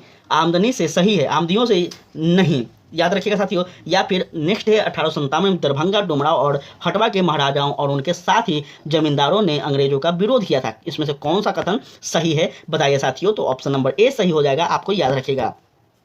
ठीक है, ऑप्शन नंबर ए यहाँ पे देख लीजिए साथियों, आप लोग याद रखिएगा। यहाँ पे 1857 में दरभंगा, डुमराव और हटवा के महाराजाओं और उनके साथी जमींदारों ने आदमी तथा पैसे से अंग्रेजों की मदद की थी। इस चीज़ को याद रखिएगा। चलिए जान लेते हैं थोड़ा इन कथन को। तो देखिएगा साथियों, 1857 की स्वतंत्रता संग्राम में बिहार के कुछ प्रमुख जमींदार ने अंग्रेजों के धन तथा जन दोनों से बड़ी सहायता की थी। देखिए यहीं पे आप लोग देख सकते हैं क्या था। कुछ लोग स्वतंत्रता के लिए खून पसीना बहा रहे हैं, तो कुछ अपने स्वामी भक्ति में लगे हुए थे। अंग्रेजों को इस प्रकार साथियों मदद पहुंचाने वाले जमींदार में दरभंगा, डुमराव तथा हटवा के जमींदार शामिल थे। साथियों इस चीज़ को ध्यान रखेंगे। कह रहा है नेक्स्ट, 1857 के विद्रोह से बिहार का कौन सा भाग अप्रभावित रहा? साथियों क्या वह दानापुर, पटना, आरा, मुजफ्फरपुर या फिर मुंगेर हो जाएगा? तो साथियों इसमें सही आंसर आपका ऑप्शन नंबर बी मुजफ्फरपुर हो जाएगा। साथियों याद रखिए, सॉरी साथियों मुजफ्फरपुर नहीं, ऑप्शन नंबर बी कह रहा साथियों केवल 4। ठीक है, मुंगेर साथियों, क्योंकि दानापुर तो था ही, पटना तो था ही और आरा भी था और मुजफ्फरपुर तक भी पहुंचा था साथियों। मुझे याद नहीं, थोड़ा भूल गए थे हम। मुजफ्फरपुर में थोड़ा सा हुआ था साथियों, जब वीर कुंवर सिंह वहां गए थे तो वहां पे भी थोड़ा सा हुआ था। इस चीज़ को ध्यान में रखिएगा। चलिए कथन की ओर बात करें तो 1857 के विद्रोह के दौरान बिहार में आरा, दानापुर, पटना, मुजफ्फरपुर तथा शाहाबाद विद्रोह के प्रमुख केंद्र थे। पटना के मीर अली, साथियों याद रखिएगा पीर अली, अभी हम इन्हीं के बारे में बात कर रहे थे, पुस्तक विक्रेता ने विद्रोहियों का नेतृत्व किया था। इन्हीं के बारे में बोल रहे थे ना अभी कि पटना के कोई नेतृत्व करता, अभी ऊपर था क्वेश्चन साथियों, तो लगाया गया था साथियों वीर कुंवर सिंह के बारे में, लेकिन हमको लग रहा था कि पटना के यही हो जाएंगे पीर अली। ठीक है, ने इनका नेतृत्व किया था। ग्रामीण जनता के बीच अंग्रेजों की हुकूमत के विरुद्ध साथियों जो विद्रोह का काम कर रहे थे, उन्हें विद्रोहियों के सिपाही का समर्थन भी किया था। तो याद रखिएगा साथियों इन चीज़ों को। चलिए क्वेश्चन नंबर आगे है साथियों, 1857 का विद्रोह लखनऊ में किसके नेतृत्व में आगे बढ़ा? साथियों याद रखिएगा बेगम हजरत, साथियों बेगम ऑफ अवध। बेगम ऑफ अवध किसे कहा जाता है साथियों? तो बताइए जरा आप लोग। साथियों यहाँ तथ्यों की ओर देखते हैं तो लखनऊ जो कि अवध में पड़ता है, और साथियों लखनऊ में विद्रोह का आरंभ 30 मई 1857 को हुआ। यह विद्रोह का नेतृत्व बेगम हजरत महल ने किया था। इन्हें ही बेगम हजरत महल को ही बेगम ऑफ अवध कहा जाता है। साथियों याद रखेंगे। अपने अल्पवयस्क पुत्र विजरिस कादिर को नवाब घोषित किया और मार्च 1858 में साथियों कैंपबेल ने यहाँ के विद्रोह को समाप्त कर लखनऊ पर पूर्ण अधिकार कर लिया साथियों, जबकि बेगम हजरत महल ने आत्मसमर्पण करने से इनकार कर दिया और नेपाल चली गई। साथियों याद रखिएगा इन कथन को। कह रहा है आपसे नेक्स्ट प्रश्न कि 1857 का विद्रोह मुख्यतः किस कारण से असफल रहा? क्या वह हिंदू मुस्लिम एकता की कमी थी, किसान सम्मान योजना और केंद्रीय संगठन की कमी थी, या फिर इसके प्रभाव की सीमित क्षेत्र थे? याद रखिएगा साथियों इसका सही कथन कौन सा हो जाएगा। देखिए यहाँ पे हम लोग देख लेते हैं। या फिर नेक्स्ट है साथियों जमींदारों की सहभागिता। तो साथियों इसका सही कथन हो जाएगा आपका option number B. Option number B क्या था? तो ध्यान दीजिएगा साथियों, ऑप्शन नंबर बी क्या था यहाँ पे देख लेते हैं हम लोग। किसी समान योजना और केंद्रीय संगठन की कमी थी। यह बात सही है साथियों। ठीक है कि क्या था, सभी लोग अलग अलग क्षेत्र में युद्ध तो लड़ रहे थे, विरोध तो कर रहे थे, लेकिन सभी का उद्देश्य अलग अलग था साथियों, और यही कारण था कि असफलता का कारण था। कोई एक संगठन नहीं था, कोई एक नेतृत्वकर्ता नहीं था। साथियों कथन की ओर बात किया जाए तो याद रखेगा 1857 के विद्रोह का असफलता का मुख्य कारण किसी सामान्य योजना एवं केंद्रीय संगठन की कमी थी, पहला बात। दूसरा है साथियों विद्रोहियों के नेताओं में कोई संगठन की भावना देखने को नहीं मिला। 42 वर्ष की बहादुर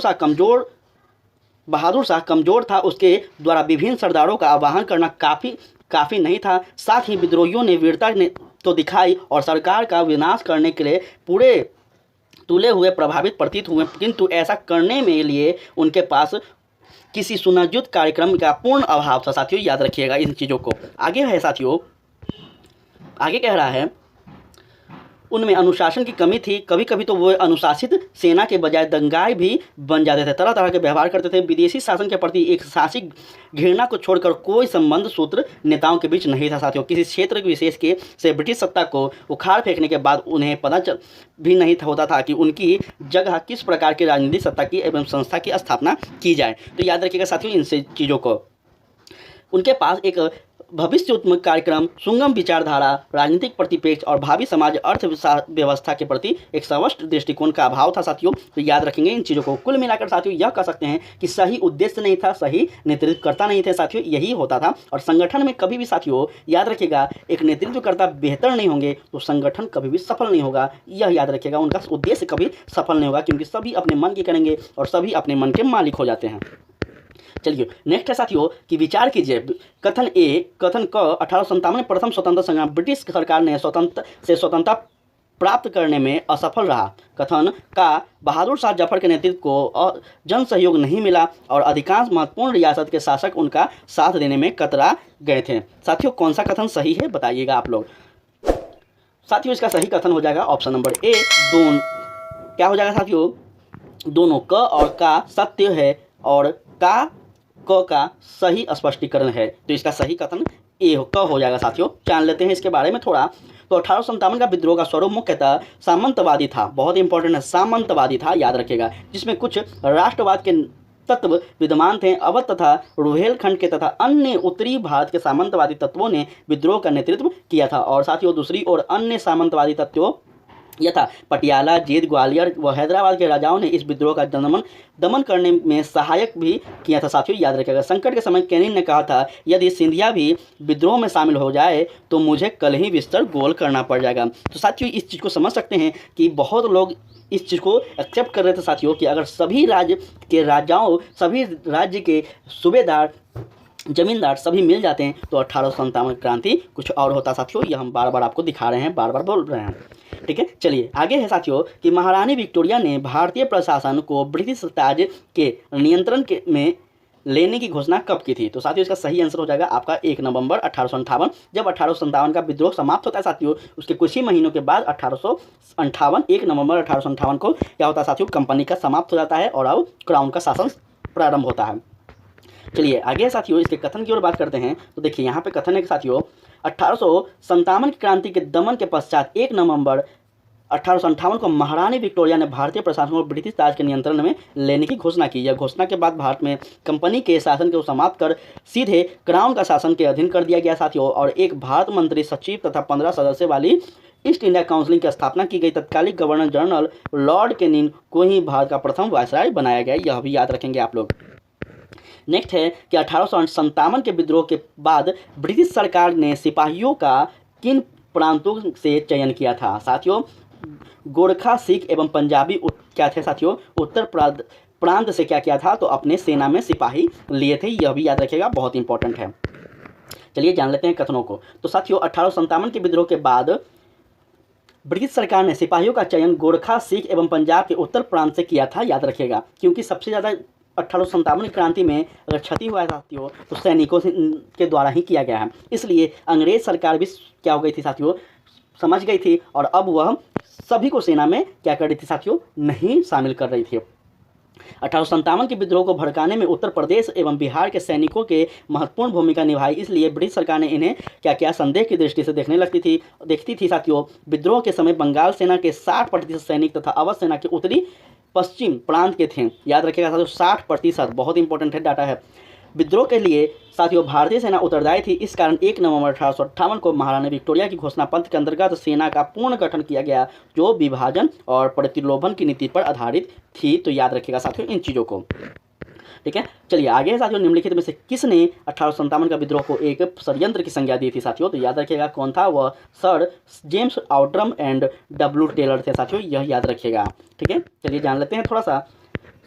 यहाँ पे साथियों सर जेम्स आउटरम और डब्ल्यू टेलर ने 1857 की क्रांति को साथियों विद्रोह को हिंदी मुस्लिम षड्यंत्र बताते हैं, याद रखिएगा। आउटरम का विचार यह था कि यह हिंदू तथा मुस्लिम क्या था साथियों, षड्यंत्र था जिसमें हिंदू शिकायतों का लाभ उठाया जाए। जॉन लॉरेंस और सीले के अनुसार साथियों वह केवल सैनिक विद्रोह था। सर जॉन सीले के अनुसार 1857 का विद्रोह एक पूर्णतः देशभक्ति रहित और स्वार्थी सैनिक विद्रोह था। साथियों याद रखिएगा, इनमें न कोई अस्थायी नेतृत्व थी और न ही इसमें कोई सर्वसाधारण का समर्थन प्राप्त था। उसके अनुसार साथियों यह एक स्थापित सरकार के विरुद्ध भारतीय सेना का विद्रोह था, याद रखिएगा साथियों, यह कथन है। ठीक है, 1857 के बारे में साथियों बहुत ही अच्छे ढंग से हम वीडियो बनाए हुए हैं, लेक्चर पढ़ाए हुए हैं साथियों। तो आप लोग से रिक्वेस्ट है कि आप लोग चैनल पर जाकर जरूर देखें वीडियो को। चलिए नेक्स्ट है साथियों आपका कि 1857 के विद्रोह को किसके द्वारा प्रथम भारतीय स्वतंत्रता संग्राम के रूप में वर्णित किया गया है साथियों, याद रखिएगा। तो वो क्या थे, वीडी सावरकर थे, बाल गंगाधर तिलक थे, या फिर कोई और थे साथियों। देख लेते हैं हम लोग कथन को साथियों। क्या फिर आरसी मजूमदार थे, दादा भाई नेहरू थे। तो साथियों याद रखिएगा सबसे पहले बीडी सावरकर के द्वारा कहा गया है। ऑप्शन नंबर ए इसका सही हो जाएगा साथियों, बीडी सावरकर के द्वारा कहा गया है। विनायक दामोदर सावरकर के द्वारा सबसे पहले इसे कहा गया है साथियों, इस चीज़ को याद रखिएगा।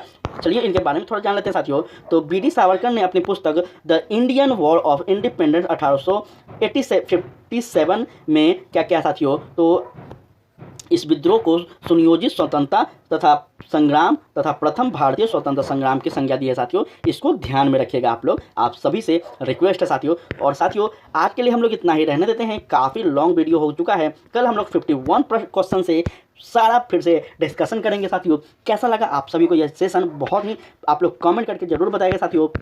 अगर अच्छा लगा हो तो रिक्वेस्ट है आपसे, काफ़ी ज़्यादा मेहनत कर रहे हैं साथियों, पूरा सर दर्द करने लगता है बोलते बोलते। तो आपसे रिक्वेस्ट है कि आप लोग सेशन को शेयर करते चलें, चैनल को सब्सक्राइब करें साथियों। अगर आपका लक्ष्य है बिहार में एसडीएम बनना या फिर किसी भी राज्य की आप तैयारी कर रहे हो साथियों, तो आपसे यहाँ से प्रश्न पूछे जाएंगे। ठीक है, तो आप लोग रिक्वेस्ट है कि आप लोग चैनल को सब्सक्राइब कर लें, लाइक करें, शेयर करें, कमेंट जरूर करें, ताकि आपको हमें पता चले कि आप लोगों को कैसा लग रहा है। ठीक है साथियों, तो टेलीग्राम पर आप लोग जुड़ जाएँ, टेलीग्राम पर आपको मिल जाएगा साथियों PDF।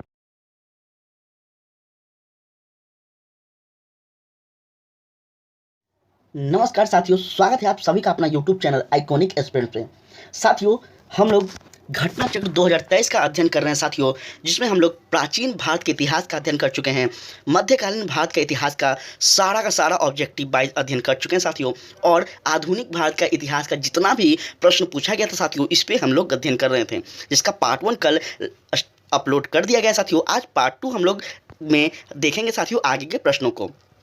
साथियों आपको बता दें कि इसमें लगभग इस पूरे सेशन में लगभग हम लोग कवर कर रहे हैं साथियों 38वीं बीपीएससी में से लेकर साथियों 66वीं बीपीएससी तक जितने भी प्रश्न पूछे गए हैं साथियों। याद रखिएगा 1992 से लेकर साथियों 2022 तक के जितने भी प्रश्न पूछे गए हैं, इन सारे प्रश्नों का हम लोग बीपीएससी का सारा अध्ययन कर रहे हैं साथियों। तो बहुत ही इंपॉर्टेंट ये सीरीज है साथियों, और आप सभी से रिक्वेस्ट है कि इस सीरीज से आप लोग जुड़े रहें, क्लास को पूरा जरूर देखें साथियों। लेक्चर वाला क्लास आप लोग नहीं देखते हैं, चलिए कोई बात नहीं, लेकिन ये वाला क्लास आप लोग जरूर से देखा करें, क्योंकि साथियों इतना वर्ष पुराना आपका बीपीएससी का प्रश्न इसमें रहता है साथियों, और इसको हम रिवाइज करवा रहे हैं। तो 100% है साथियों कि यहाँ से प्रश्न आपको देखने को मिलेगा। इसलिए आप सभी से रिक्वेस्ट कर रहे हैं कि इस सेशन को आप लोग अधिक से अधिक देखें। और एक सबसे बड़ा रिक्वेस्ट है साथियों कि हम आपके लिए बेहतर से बेहतर चीज़ ला रहे हैं साथियों, सब कुछ आपके लिए हम अवेलेबल करवाने का हमेशा कोशिश करते रहते हैं, हमेशा सोचते रहते हैं साथियों।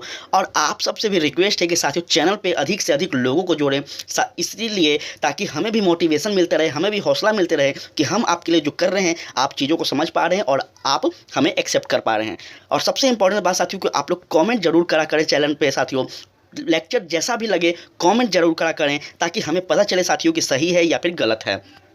ठीक है, तो यही कुछ इंपॉर्टेंट बात था साथियों। और यहाँ पे साथियों इस चैनल पे आधुनिक भारत का इतिहास बहुत ही विस्तार ढंग से, बहुत ही बेहतर ढंग से साथियों पढ़ाया गया है, और पूरा का पूरा पढ़ाया गया है साथियों, ये सबसे इंपॉर्टेंट बात है। साथ ही बिहार स्पेशल और पॉलिटी का क्लास चलाया जा रहा है साथियों, तो आप लोग प्लेलिस्ट में जरूर जाकर विजिट करें, उन सभी क्लास को भी आप लोग देखें साथियों। ठीक है, टेलीग्राम चैनल पर जरूर जुड़ जाइएगा साथियों, वहाँ पर आपको सभी चीज़ों का PDF मिलते रहता है, तो आप लोग वहाँ पर भी जुड़ जाइएगा।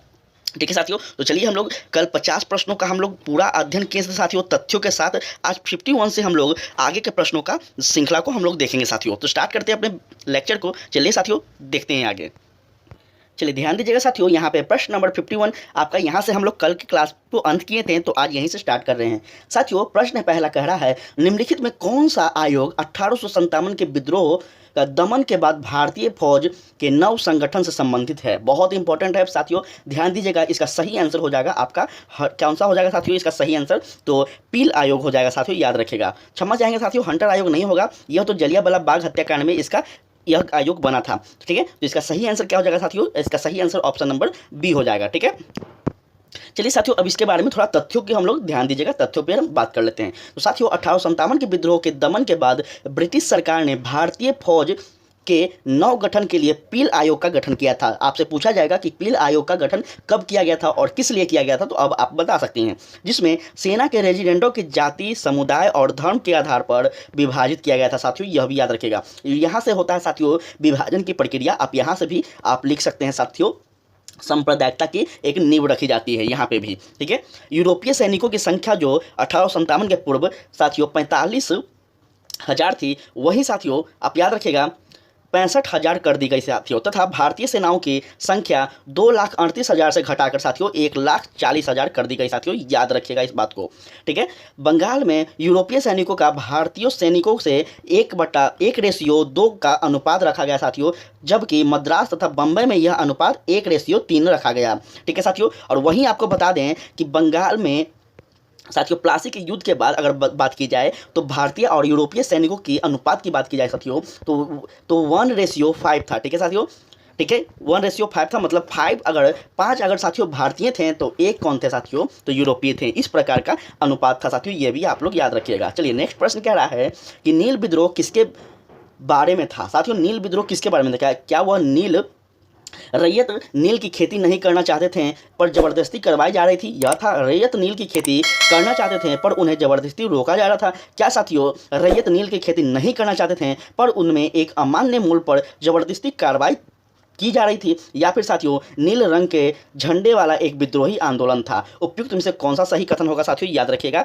इसके बारे में सही कथन हो जाएगा आपको ऑप्शन नंबर सी साथियों, रैयत कहते साथियों। तो रैयत के बारे में बता दें साथियों, रैयत के बारे में, रैयत का मतलब होता है जमींदार। रैयत नील की खेती नहीं करना चाहते थे पर उनमें एक अमान्य मूल्य लगाकर साथियों जबरदस्ती उनसे क्या करवाई जा रही थी? खेती करवाई जा रही थी। ठीक है, कार्रवाई करवाई जा रही थी, तो याद रखिएगा। चलिए इनके बारे में हम थोड़ा जान लेते हैं। तो साथियों याद रखिएगा 1859 से 60 के बीच में साथियों बंगाल के नदिया जिले के गोविंदपुर में विष्णु विश्वास और दिगंबर विश्वास के नेतृत्व में नील बगावत मालिकों के विरुद्ध में क्या हुआ था साथियों? विरुद्ध में यह आंदोलन हुआ था। यह आंदोलन नील विद्रोह के नाम से जाना गया साथियों, और विद्रोह का मूल कारण ददनी प्रथा था साथियों, याद रखिएगा बहुत इंपॉर्टेंट है यह ददनी प्रथा, जिसमें बागान मालिक किसानों को नील खेती के लिए क्या किया था साथियों? तो कुछ पैसा अग्रिम भुगतान कर देता था और इस भुगतान के बदले किसान नील उगाने तथा उपज उसी बागान मालिक को पूर्व निर्धारित कर पर नील को बेचने के लिए बाध्य किया जाता था साथियों, याद रखिएगा। इस प्रकार की बेकार कृषि के विरुद्ध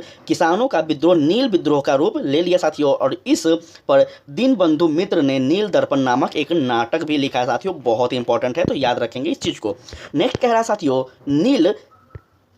नील कृषकों की दुर्दशा पर लिखी गई पुस्तक नील दर्पण के लेखक कौन है? तो साथियों अभी जस्ट हम बता दिए आपको, दीनबंधु मित्र जो है साथियों, इसका सही कथन हो जाएगा। ठीक है साथियों, इसका सही कथन क्या हो जाएगा? दीनबंधु मित्र। चलिए आगे हम लोग बात करें साथियों, तो आगे है आपका वह प्रथा जिसके तहत किसान स्वयं भूमि का मालिक होता है और सरकार को भू राजस्व व्यवस्था के भुगतान के लिए जिम्मेदार माना जाता है। तो साथियों इसका सही आंसर हो जाएगा आपका महालवाड़ी प्रथा। ठीक है साथियों, सॉरी साथियों, इसका सही व्यवस्था हो जाएगा आपको रैयतवाड़ी साथियों। ठीक है, महालवाड़ी सेकंड प्रथा था साथियों। जब हम लोग भू राजस्व व्यवस्था पढ़े थे, आप लेक्चर को जाकर देख सकते हैं, तो वहाँ पे हम सब कुछ पढ़ा साथियों। ब्रिटिश ईस्ट इंडिया के भू नीति के बारे में जब हम पढ़े थे तो वहाँ पे सब कुछ पढ़े थे, रैयतवाड़ी व्यवस्था क्या है, महालवाड़ी व्यवस्था क्या है, इन सभी चीज़ों को हम लोग पढ़े थे साथियों। तो इसका सही आंसर रैयतवाड़ी व्यवस्था हो जाएगा। रैयत का मतलब होता है साथियों गाँव। ठीक है, एक प्रकार का, याद रखिएगा। रैयतवाड़ी प्रथा के अंतर्गत किसान स्वयं भूमि का मालिक होता था साथियों और सरकार को भू राजस्व व्यवस्था के भुगतान के लिए जिम्मेदार माना गया, यह भी याद रखेंगे साथियों, याद रखिए आप लोग। चलिए आगे है कि पागल पंथ की स्थापना किसने की थी? ठीक है साथियों, पागल पंथ की स्थापना किसने की थी? तो इसका सही आंसर हो जाएगा साथियों कमर शाह द्वारा। ठीक है, कमर शाह इसका सही आंसर हो जाएगा, ऑप्शन नंबर बी। चलिए जान लेते हैं इनके बारे में। तो साथियों पागल पंथ एक अर्ध धार्मिक संप्रदाय था जिसे उत्तरी बंगाल के कमर शाह ने चलाया था, बहुत इंपॉर्टेंट है। ठीक है, चलिए आगे हम लोग बात करें कमर शाह का पुत्र तथा उत्तराधिकारी टीपू धार्मिक तथा राजनीतिक उद्देश्यों से प्रेरित था। उसने जमींदारों के द्वारा मुजारो टेंडेंट पर किए गए अत्याचारों के विरुद्ध आंदोलन किया। साथियों याद रखेंगे 1825 ईस्वी में टीपू ने शेखरपुर, साथियों याद रखेंगे शेरपुर पर अधिकार किया और साथियों राजा बन बैठा। वह इतना शक्तिशाली हो गया कि स्वतंत्र सत्ता का प्रयोग करने लगा और प्रशासन चलाने के लिए उसने एक न्यायाधीश, एक मजिस्ट्रेट और एक कलेक्टर की में नियुक्ति की। साथियों याद रखेंगे इस चीज को। नेक्स्ट है साथियों फराजी कौन था, बहुत इंपॉर्टेंट है साथियों, फराजी कौन था। तो याद रखिएगा साथियों हाजी शरीतुल्लाह के अनुयायी थे। याद रखेंगे, थोड़ा डिटेल में हम जान लेते हैं इनके बारे में। तो साथियों फराजी लोग बंगाल के फरीदपुर के हाजी शरीतुल्लाह द्वारा चलाए गए संप्रदाय के अनुयायी थे। बहुत इंपॉर्टेंट है, याद रखिएगा साथियों। ये लोग अनेक धार्मिक, सामाजिक, राजनीतिक आमूल परिवर्तनों का प्रतिपादन करते थे और शरीतुल्लाह के पुत्र दाऊद मियाँ ने बंगाल से अंग्रेजों को निकालने की योजना बनाई थी। यह विद्रोह 1838 से 1860 के बीच साथियों चलता है और इसी दौरान अंत में चलता है साथियों, और अंत में इस संप्रदाय के अनुयायी बहावी दल के सम्मिलित हो गए थे। यह भी याद रखिएगा साथियों, ठीक है। यहीं के अनुयायी जो थे वह बहावी दल के क्या होते हैं साथियों, परिवर्तन हो जाते हैं, ठीक है। आगे हम लोग बात करते हैं। तो आगे है साथियों कि फरेजी आंदोलन की शुरुआत किसने की थी। तो साथियों यह आंदोलन बहुत ही कम जानने को आप लोग को मिला होगा, यह आंदोलन बहुत बुक में भी नहीं मिलता है। तो साथियों याद रखेंगे, और बीपीएससी का भी ट्रेंड हो गया है कि नया नया चीज को पूछ रहा है। तो साथियों याद रखिएगा हाजी शरीतुल्लाह ने इस आंदोलन का शुरुआत किया था, ठीक है साथियों। अभी हम लोग पिछले वाले क्वेश्चन में इसके बारे में जान चुके हैं। आगे साथियों कि कूका आंदोलन को किसने संगठित किया था। साथियों कूका आंदोलन को संगठित करने वाला गुरु राम सिंह थे। साथियों याद रखेंगे, ठीक है। चलिए जान लेते हैं थोड़ा सा कूका आंदोलन के बारे में। तो कूका आंदोलन बहावी आंदोलन से बहुत कुछ मिलता जुलता था साथियों, याद रखिएगा। दोनों धार्मिक आंदोलन के रूप में आरंभ हुआ, किंतु बाद में यह राजनीतिक आंदोलन के रूप में परिवर्तित हो गया, यह भी याद रखेंगे, जिसका सामान्य उद्देश्य अंग्रेजों को देश से बाहर निकालना था। साथियों बहुत इंपॉर्टेंट है। पश्चिम पंजाब में साथियों कूका आंदोलन की शुरुआत 1840 ईस्वी के दशक में भगत जवाहर मल द्वारा की गई थी, जिन्होंने मुख्यतः साथियों सियान साहब के नाम से पुकारा गया, यह भी याद रखेंगे साथियों। भगत जवाहर को सियान साहब के नाम से भी पुकारा गया, यह भी याद रखेंगे, आपसे पूछा जा सकता है।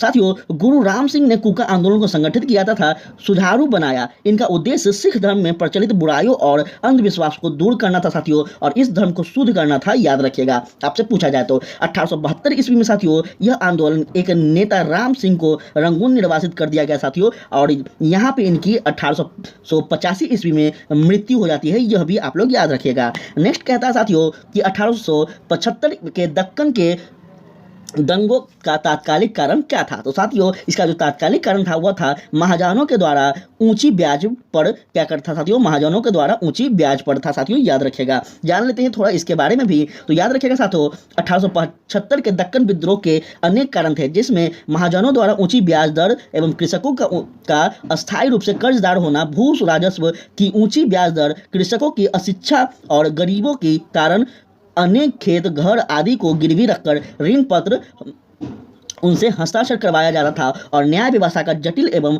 खर्चीली प्रणाली के कारण साथियों किसानों ने अपने हित की रक्षा के लिए क्या किया साथियों। फिलहाल इस परिस्थिति में 1875 से 76 में अकाल भी देखने को मिले, और इसी कारण साथियों कृषक की ऋण शोध क्षमता को पूरी तरह खत्म कर दिया गया, और दूसरी तरफ भूमि के मूल्यों में भी गिरावट के कारण साहूकार ऋण की वसूली में शीघ्रता करने लगे, और इस तरह साथियों महाजनों द्वारा ऊंची ब्याज दर पर वसूली दक्कन विद्रोह की तत्कालिक कारण थी, याद रखेंगे आप सभी, आपसे पूछा जाए तो यह सब याद रखिएगा। चलिए नेक्स्ट है साथियों कि महाराष्ट्र में रामोसी कृषक जंग था, किसने स्थापित किया था। तो साथियों याद रखिएगा इसका सही आंसर क्या होता है, याद रखिएगा इसका सही आंसर है साथियों आपका option number C, Vasudev Balwant Phadke इसका सही आंसर होगा साथियों, याद रखिएगा, ठीक है। चलिए आगे हम लोग बात करते हैं साथियों। तो आगे इसके बारे में कुछ तथ्य हैं, इसे भी हम लोग देखते हैं। तो साथियों प्रारंभिक क्रांतिकारियों में अग्रण्य वासुदेव बलवंत फड़के, जो कि 1845 से 83 तक ने इनका समय रहता है साथियों। इसने बंबई में प्रेसिडेंसी के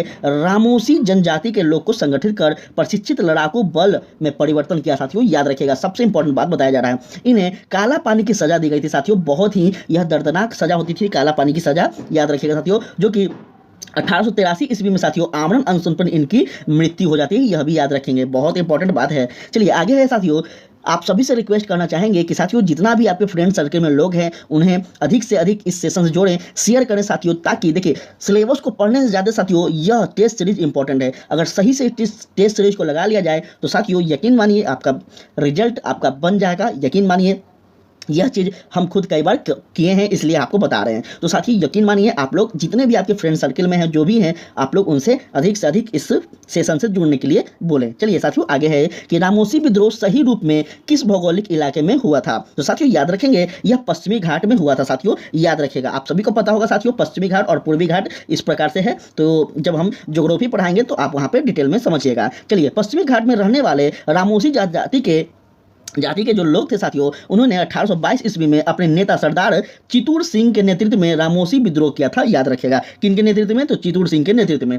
रामोसी ने सतारा के आसपास के क्षेत्र को लूटा और किलों पर भी आक्रमण किया और 1825 से 26 में भयंकर अकाल और अन्न भाव के कारण उन्होंने क्या किया साथियों, तो उमाजी के नेतृत्व में पुनः विद्रोह किया। यह याद रखेंगे आप सभी। चलिए सेशन कैसा लग रहा है आप लोग कमेंट में जरूर बताइएगा। आपसे रिक्वेस्ट है, बघेरा विद्रोह कहाँ हुआ था साथियों? बघेरा विद्रोह बदौरा में हुआ था। ठीक है, याद रखिएगा यह बदौरा इंपॉर्टेंट है। चलिए जान लेते हैं थोड़ा। तो साथियों बघेरा विद्रोह 1818 ईस्वी में अंग्रेज सरकार के विरुद्ध किया गया था। याद रखिएगा बघेरा विद्रोह बड़ौदा में हुआ था साथियों। बड़ौदा के गायकवाड़ों ने अंग्रेज सेना की सहायता से बेघरों से अधिक कर एकत्र करने के प्रयत्न किया और इसके परिणाम स्वरूप साथियों बघेरा सरदारों ने विद्रोह कर दिया। याद रखिएगा साथियों 1818 से 1819 के मध्य अंग्रेजी प्रदेश पर भी यह आक्रमण किया गया और यह विद्रोह 1820 के आसपास साथियों समाप्त हो गया। यह भी याद रखिएगा, आप सबसे रिक्वेस्ट है। चलिए आगे कह रहा है साथियों कि मानव बलि प्रथा का निषेध करने के कारण अंग्रेजों के विरुद्ध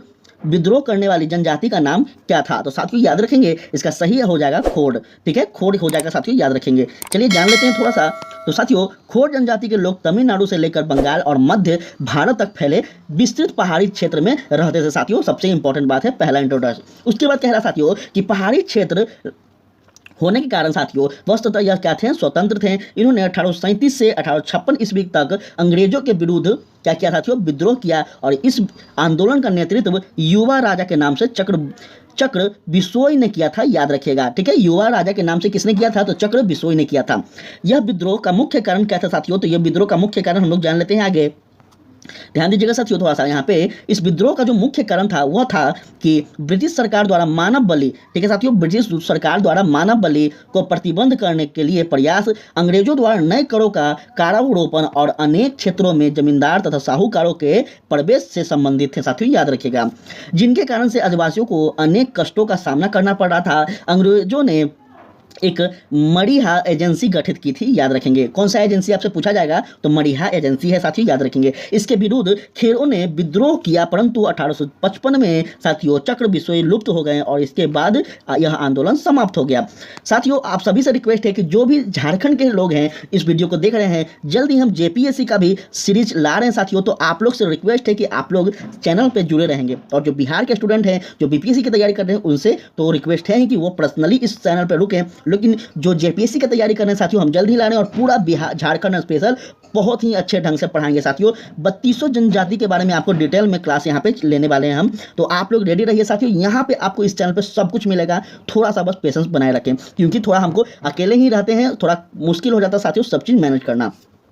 चलिए छोटा नागपुर जनजाति विद्रोह कब हुआ था साथियों? याद रखेंगे छोटा नागपुर जनजाति विद्रोह कब हुआ था, तो इसको पहले हम लोग देख लेते हैं थोड़ा तथ्यों में, क्योंकि यहाँ पे आंसर कुछ नहीं अभी दिया हुआ है, तो थोड़ा हम लोग तथ्य के अकॉर्डिंग बात करते हैं। ठीक है, छोटा नागपुर जनजाति विद्रोह के नाम से कोई विद्रोह नहीं हुआ था। सबसे पहला बात, बहुत ही इंपॉर्टेंट बात, आपसे एग्जाम में पूछ दिया जाए तो यहीं पे स्टूडेंट गलती कर देते हैं और वो फटाफट गोला लगाने लगते कोई ना कोई। लेकिन साथियों यहाँ ध्यान दीजिएगा कि छोटा नागपुर जनजाति विद्रोह के नाम से कोई भी ऐसा विद्रोह नहीं हुआ था। फिर भी इस क्षेत्र में हुए विद्रोह को एक लंबी श्रृंखला है, इसमें अलग अलग नामों से जाना जाता है और दिए गए विकल्पों में से कई तिथि किसी भी विद्रोह का सही में नहीं है साथियों, याद रखेंगे। ठीक है, तो आप लोग विकल्प पे ना जाएं, कथन पे जाएं। इसलिए आप सबसे रिक्वेस्ट करते हैं कि तथ्यों की ओर विश्वास करें, ना कि ऑब्जेक्टिव की ओर। ठीक है, इस क्षेत्र में हुए कोल विद्रोह जो कि 1831 से 32 में होता है, संताल विद्रोह 1855 से 56 में होता है, मुंडा विद्रोह 1899 में होता है। अंततः कोई भी विकल्प सही नहीं है साथियों। यहाँ पे आप लोग को यहाँ पे क्या हो गया होगा, आंसर मिल गया होगा। चलिए आगे हम चलते हैं।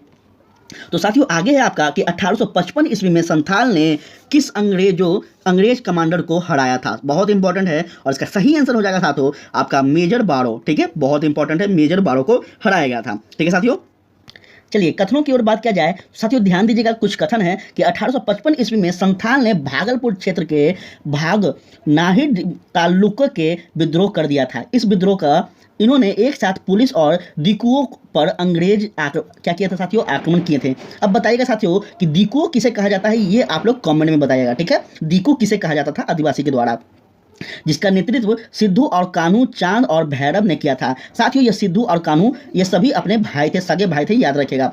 संथाल विद्रोह को दबाने के लिए मेजर बारो के नेतृत्व में एक सेना भेजी गई साथियों, जिसे पीर पैती के युद्ध भी के नाम से भी जाना जाता है। संथाल ने हरा दिया, इसे याद रखिएगा साथियों आप लोग। और आपको ये जो हम क्वेश्चन दिए हैं इसके आंसर जल्दी आप लोग कमेंट में बताइएगा। चलिए आगे है 1855 के समय संथाल विद्रोह का नेतृत्व किसने किया था, बहुत इंपॉर्टेंट है। और इसका सही आंसर क्या हो जाएगा आप लोग बताइए। इसका सही आंसर हो रहा है साथियों सिद्धू और कान्हू, ये सब क्या थे साथियों, तो सगे भाई थे, याद रखिएगा इन चीज को।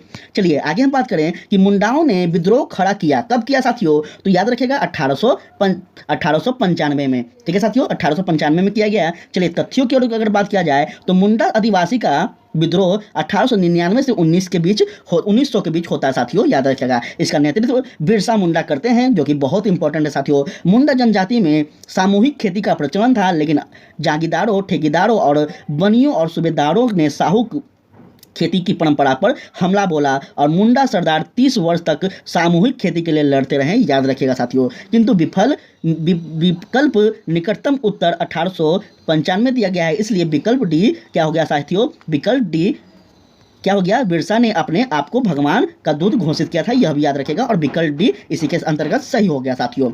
चलिए बहुत इंपॉर्टेंट है, उल गुलाम विद्रोह किससे जुड़ा है साथियों, उल गुलाम जो है वह बहुत इंपॉर्टेंट है और यह साथियों बिरसा मुंडा से जुड़ा हुआ है। ठीक है, चलिए आगे हम बात करते हैं साथियों इसके बारे में। तो ध्यान दीजिएगा, यहाँ पे कुछ तथ्य हैं कि मुंडा विद्रोह उल गुलाम महान हलचल के नाम से जाना जाता था साथियों, याद रखिएगा। यह विद्रोह इस अवधि के सर्वाधिक प्रसिद्ध आदिवासी विद्रोह था साथियों। और मुंडाओं की पारंपरिक भूमि व्यवस्था खटकट्टी साथियों, खुटकट्टी या मुंडारी का जमींदारी व्यक्तिगत स्वाभाविक वाली भूमि व्यवस्था में परिवर्तन के विरुद्ध मुंडा विद्रोह की शुरुआत की गई थी, याद रखेंगे आपसे कारण पूछा जाए तो। लेकिन कालांतर में साथियों बिरसा ने इस धार्मिक राजनीतिक आंदोलन का रूप प्रदान किया और मुंडा आदिवासियों का विद्रोह 1899 से 1900 के बीच साथियों 1895 में क्या होता है, तो बिरसा ने अपने आप को भगवान का दूत घोषित कर दिया, यह भी याद रखेंगे आप सब साथियों। आगे है कि उसने क्या कहा साथियों, उसने कहा कि दीकू किसे कहा था साथियों, तो गैर आदिवासियों को। अभी हम आपको यही क्वेश्चन दिए थे जो कि हम आपको यहाँ बता दिए हैं। दीकू किसे कहते थे, तो गैर आदिवासियों को दीकू कहा जाता था। दीकुओं ने हमारी लड़ाई होगी और उनके खून से अपनी तरह जमीन इस तरह लाल होगी कि जैसे लाल झंडा है। यह कथन किसका था साथियों, आपसे पूछा जाए तो याद रखिएगा यह बिरसा मुंडा का कथन था साथियों। आगे हम लोग बात करते हैं, तो आगे है 1899 में साथियों क्रिसमस की पूर्व संध्या पर बिरसा मुंडा ने मुंडा जाति का शासन स्थापित करने के लिए विद्रोह का ऐलान किया साथियों। और लगभग 6000 मुंडा तीर तलवार तथा कुल्हाड़ी लेकर बिरसा के साथ हो गए थे, याद रखेंगे इस सब चीज को। लेकिन बिरसा मार्च 1900 के बीच साथियों शुरू में क्या हो गया, उसका गिरफ्तारी हो जाता है उनका, और जून में वह जेल में भी उनकी मृत्यु हो जाती है, याद रखेंगे। विद्रोह कुचल दिए गए साथियों और बिरसा मुंडा अमर हो गए, इस चीज को याद रखिएगा। कहता है साथियों नेक्स्ट प्रश्न कि बिरसा मुंडा का कार्य क्षेत्र कौन सा था, तो साथियों इनका कार्य क्षेत्र रांची था, याद रखेंगे इस चीज को आप लोग। ठीक है, चलिए जान लेते हैं थोड़ा तथ्यों को। तो साथियों बिरसा मुंडा का कार्य क्षेत्र रांची से लेकर भागलपुर तक था। ठीक है साथियों, याद रखेंगे। बिरसा मुंडा का मुख्य उद्देश्य जनजातियों में सामाजिक सुधार करना एवं उन्हें ब्रिटिश सत्ता से दूर रखना था साथियों, याद रखेंगे इस बात को। बिरसा ने अपने देवता किसे सिंह बोगा मानते थे साथियों, याद रखेंगे। ठीक है, बोगा की पूजा को छोड़कर अपने अनुयायी को एवं ईश्वर को सिंह बोगा की पूजा करने के लिए आह्वान किया और मुंडा विद्रोह को दबाने के लिए ब्रिटिश सरकार ने सैनिक शक्ति का भी प्रयोग किया। याद रखिएगा इस बात को। चलिए नेक्स्ट कह रहा है आपसे कि 1899 से 1900 के बीच साथियों मुंडा क्रांति का नेता कौन था। तो साथियों इस चीज के बारे में आप सभी समझ गए होंगे, इतना भी आप पढ़ लिए हैं तो ठीक है। इसका सही आंसर हो जाएगा साथियों बिरसा मुंडा थे, याद रखिएगा। चलिए आगे है साथियों कि बिरसा मुंडा किसके पक्ष में थे। साथियों बिरसा मुंडा किसके पक्ष में थे, तो याद रखेंगे वो झारखंड के पक्ष में थे। ठीक है साथियों, झारखंड के पक्ष में थे, याद रखिएगा। बिरसा मुंडा झारखंड के पक्ष में थे साथियों। बिरसा मुंडा का आंदोलन असफल हो गया एवं झारखंड राज्य की स्थापना अधूरी रह गई। कालांतर में जब बिहार का विभाजन कर झारखंड राज्य की स्थापना की गई, तब बिरसा मुंडा को श्रद्धांजलि देते होते साथियों झारखंड राज्य की स्थापना की गई, याद रखेगा। और बिरसा मुंडा के जन्म दिवस पर ही साथियों 15 नवंबर को झारखंड दिवस भी मनाया जाता है। यह भी कथन याद रखिएगा, बहुत इंपॉर्टेंट है। 1831 में बुद्धो भगत के नेतृत्व में कोल विद्रोह किस क्षेत्र में हुआ था साथियों, तो इसका सही आंसर आपका हो जाएगा साथियों सिंहभूम में। ठीक है, सिंहभूम में हुआ था साथियों, याद रखेंगे। जान लेते हैं इसके बारे में कि 1831 ईस्वी में साथियों बुद्धो भगत के नेतृत्व में कोल विद्रोह छोटा नागपुर क्षेत्र के सिंहभूम, पलामू, हजारीबाग तथा मानभूम क्षेत्र में हुआ था साथियों। सबसे इंपॉर्टेंट बात है, याद रखेगा। इस विद्रोह का स्वरूप आर्थिक व राजनीतिक था। ठीक है, इस विद्रोह को पनपने का सर्वप्रमुख कारण था साथियों कि इन क्षेत्रों पर जमींदारों द्वारा भूमि कर को क्या था अत्यधिक बढ़ता गया। और 1831 में बुद्धो भगत की मृत्यु के उपरांत इस विद्रोह को संचालन गंगा नारायण ने किया था, याद रखेगा। आपसे पूछा जाए कि बुद्धो भगत के बाद इस विद्रोह का नेतृत्व कौन करते हैं, तो याद रखेंगे नाम इनका। ठीक है, चलिए जानते हैं आगे साथियों। आगे भी कुछ है, आगे है साथियों कि इनके द्वारा किया गया था। इस विद्रोह रुक कर 1848 तक चला साथियों, याद रखेंगे। अंततः ईस्ट इंडिया कंपनी ने इस विद्रोह को क्या किया, तो दबा दिया साथियों, याद रखेंगे। उसके बाद है साथियों फौज विद्रोह हुआ था। तो साथियों फौज विद्रोह जो हुआ था वो 1820 से 21 के दौरान हुआ था, याद रखेगा। फौज विद्रोह 1820 से 21 में हुआ था, जिसका केंद्र संथाल परगना था साथियों, याद रखिएगा। ठीक है, यह इंपॉर्टेंट ज़्यादा नहीं है, ज़्यादा पूछा नहीं गया है। किस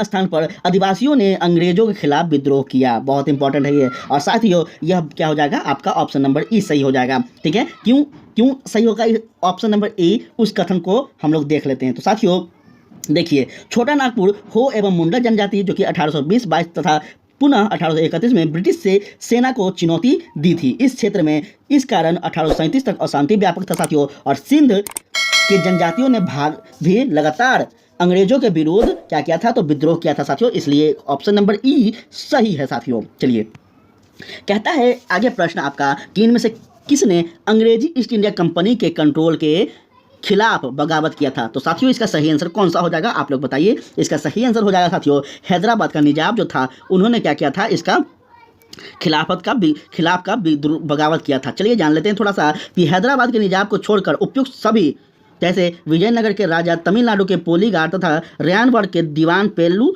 थम्पी, इन सभी ने क्या किया साथियों, तो सभी ने ब्रिटिश ईस्ट इंडिया कंपनी के नियंत्रण के खिलाफ विद्रोह किया था, याद रखेगा। ठीक है, चलिए जान लेते हैं आगे का प्रश्न क्या है। आगे है बंकिम चंद्र चटर्जी ने आनंद मठ में किस विद्रोह का उल्लेख किया था। तो साथियों उन्होंने सन्यासी विद्रोह का उल्लेख किया था, इंपॉर्टेंट है, याद रखिएगा इन चीज़ों को। ठीक है साथियों, यह हाल ही का पूछा गया प्रश्न है, तो याद रखिएगा इस चीज़ को आप लोग।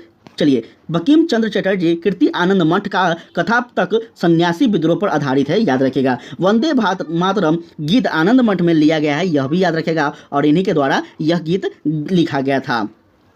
उसके बाद साथियों अफगानिस्तान के प्रति आक्रामक नीति किस वायसराय ने अपनाई थी। तो साथियों इसका सही हो जाएगा लॉर्ड लिटन के द्वारा यह नीति अपनाई गई थी। चलिए जान लेते हैं थोड़ा सा। तो साथियों 1876 में लॉर्ड लिटन के वायसराय बनकर अपने आने पर अफगानिस्तान के प्रति अपनाई गई नीति में परिवर्तन आया था। कुशल आक्रमणीयता की नीति के स्थान पर अग्रगामी नीति का अनुसरण होने लगा था। और 1878 में द्वितीय आंग्ल अफगान युद्ध हुआ था साथियों, याद रखेंगे। ठीक है, इस चीज़ को याद रखेंगे साथियों। ठीक है, उसके बाद साथियों 1879 में गंडमक की संधि होती है, तो यह भी आप लोग याद रखिएगा, बहुत इंपॉर्टेंट है। संधियां आपको बहुत इंपॉर्टेंट साथियों, याद रखिएगा। चलिए 1878 का वर्नाक्युलर प्रेस एक्ट किसने रद्द किया था, क्या वह सही कौन होगा, तो लॉर्ड रिपन हो जाएगा साथियों, याद रखेंगे। लॉर्ड रिपन का कहीं ना कहीं अच्छा खासा योगदान है साथियों भारत के, आप पढ़ेंगे जब तो भारत के इतिहास को। चलिए जान लेते हैं थोड़ा सा यहाँ पे लॉर्ड रिपन के बारे में। तो ध्यान दीजिएगा यहाँ पे साथियों लॉर्ड रिपन ने 1882 ईस्वी में वर्नाक्युलर प्रेस एक्ट को रद्द किया, जो कि बहुत इंपॉर्टेंट है। और भारतीय भाषाओं के समाचार पत्रों को अंग्रेजी भाषा के रूप में समाचार पत्रों की सम्मान ही स्वतंत्रता दी, यह भी इंपॉर्टेंट है। साथियों याद रखिएगा कि वर्नाक्युलर प्रेस एक्ट 1878 में लॉर्ड लिटन के कार्यकाल में पारित हुआ था और इस अधिनियम को मुंह बंद करने वाला अधिनियम कहा गया था। ठीक है, इस अधिनियम का सबसे घिनौना पक्ष यह था कि इसके अनुसार देसी भाषा तथा अंग्रेजी भाषा के समाचार पत्रों में भेदभाव किया गया था। साथियों याद रखेंगे, और इसमें अपराधी को अपील करने का अधिकार नहीं था। याद रखिएगा साथियों इन सभी बातों को। आगे हम लोग बात करते हैं, तो आगे कुछ और है, याद रखिएगा, यहाँ पे ध्यान देते हैं। साथियों इस एक्ट के द्वारा जिला मजिस्ट्रेट को यह अधिकार दिया गया था कि किसी भी भारतीय भाषा के समाचार पत्र के से बॉन्ड पेपर साथियों हस्ताक्षर करवा ले कि वह कोई भी ऐसा सामग्री नहीं छापेगा जो सरकार विरोधी हो। तो साथियों जब सरकार विरोधी कोई चीज़ नहीं छापा जाएगा तो फिर उस प्रेस की स्वतंत्रता ही क्या है। याद रखेंगे इस चीज़ को। कानून का विरोध करने वाले मित्र नालायक की जमानत को मजिस्ट्रेट रद्द कर सकता था। और इस अधिनियम के अधीन सोम प्रकाश, भारत मिहिर, ढाका प्रकाशन, सहचर तथा अनेक अन्य समाचार पत्रों के भी क्या हुआ साथियों विरुद्ध मामले दर्ज किए गए थे। तो इन सभी चीज़ों का याद रखेंगे साथियों आपका। चलिए आगे हम बात करते हैं साथियों कि आगे है आपका प्रश्न कि अस्थाई बंदोबस्त किसके साथ किया गया था। तो साथियों अस्थाई बंदोबस्त जो है वह जमींदारों के साथ किया गया था। याद रखिएगा इसके, ठीक है। चलिए आगे है साथियों आपका, इसके बारे में थोड़ा जान लेते हैं।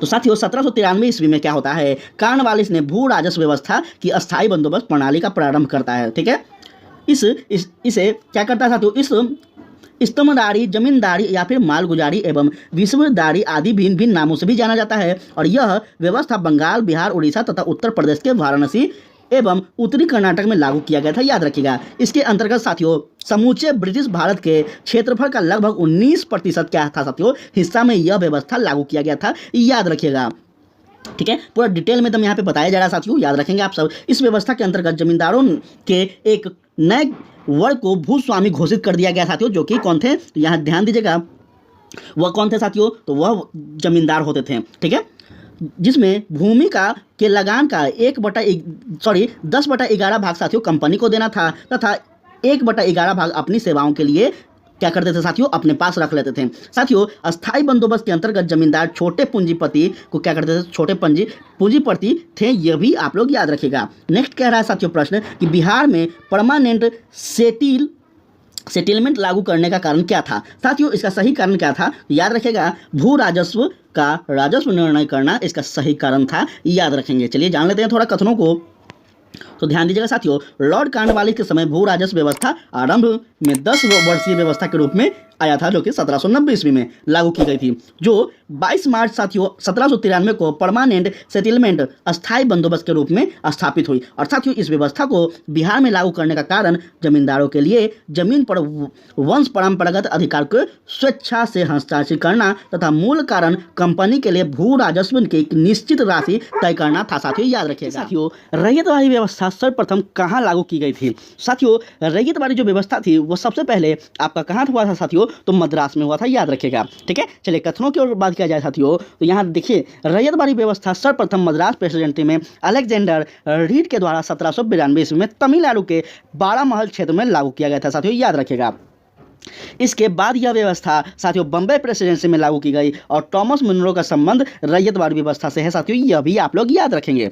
आगे हम लोग जानते हैं साथियों, आगे है रिक्त स्थान की पूर्ति कीजिए डैश बंगाल में साथियों और बिहार में भूमि पर किराएदार के अधिकारों को बंगाल किराएदारी अधिनियम द्वारा पारित किया गया था। इसका सही क्या हो जाएगा साथियों, तो याद रखेंगे कब किया गया था, तो डैश में क्या भरेगा 1885। ठीक है साथियों, जान लेते हैं थोड़ा सा इसके बारे में। तो साथियों 1793 ईस्वी में लॉर्ड कॉर्नवालिस द्वारा साथियों अस्थाई बंदोबस्त को लागू किया गया था सबसे पहले, जिसमें जमींदारों को कई अधिकार प्रदान किए गए थे। 19वीं सदी में साथियों 19वीं शताब्दी में आते आते भूमि की मांग बढ़ने लगी और भूमि मालिकों ने किराए में बढ़ोतरी की। यह समय किसान के विद्रोह का था साथियों, और इसी बीच बंगाल सरकार ने बंगाल एवं बिहार में बंगाल किराएदारी अधिनियम 1885 को लागू किया, जो कि इंपॉर्टेंट है, जिसमें साथियों भूमि मालिक कौन होते हैं, जमींदार, और किराएदार के अधिकारों को परिभाषित किया गया। तो याद रखिएगा साथियों, आपसे पूछा जाए तो यहाँ पे थोड़ा ध्यान दीजिएगा आप लोग।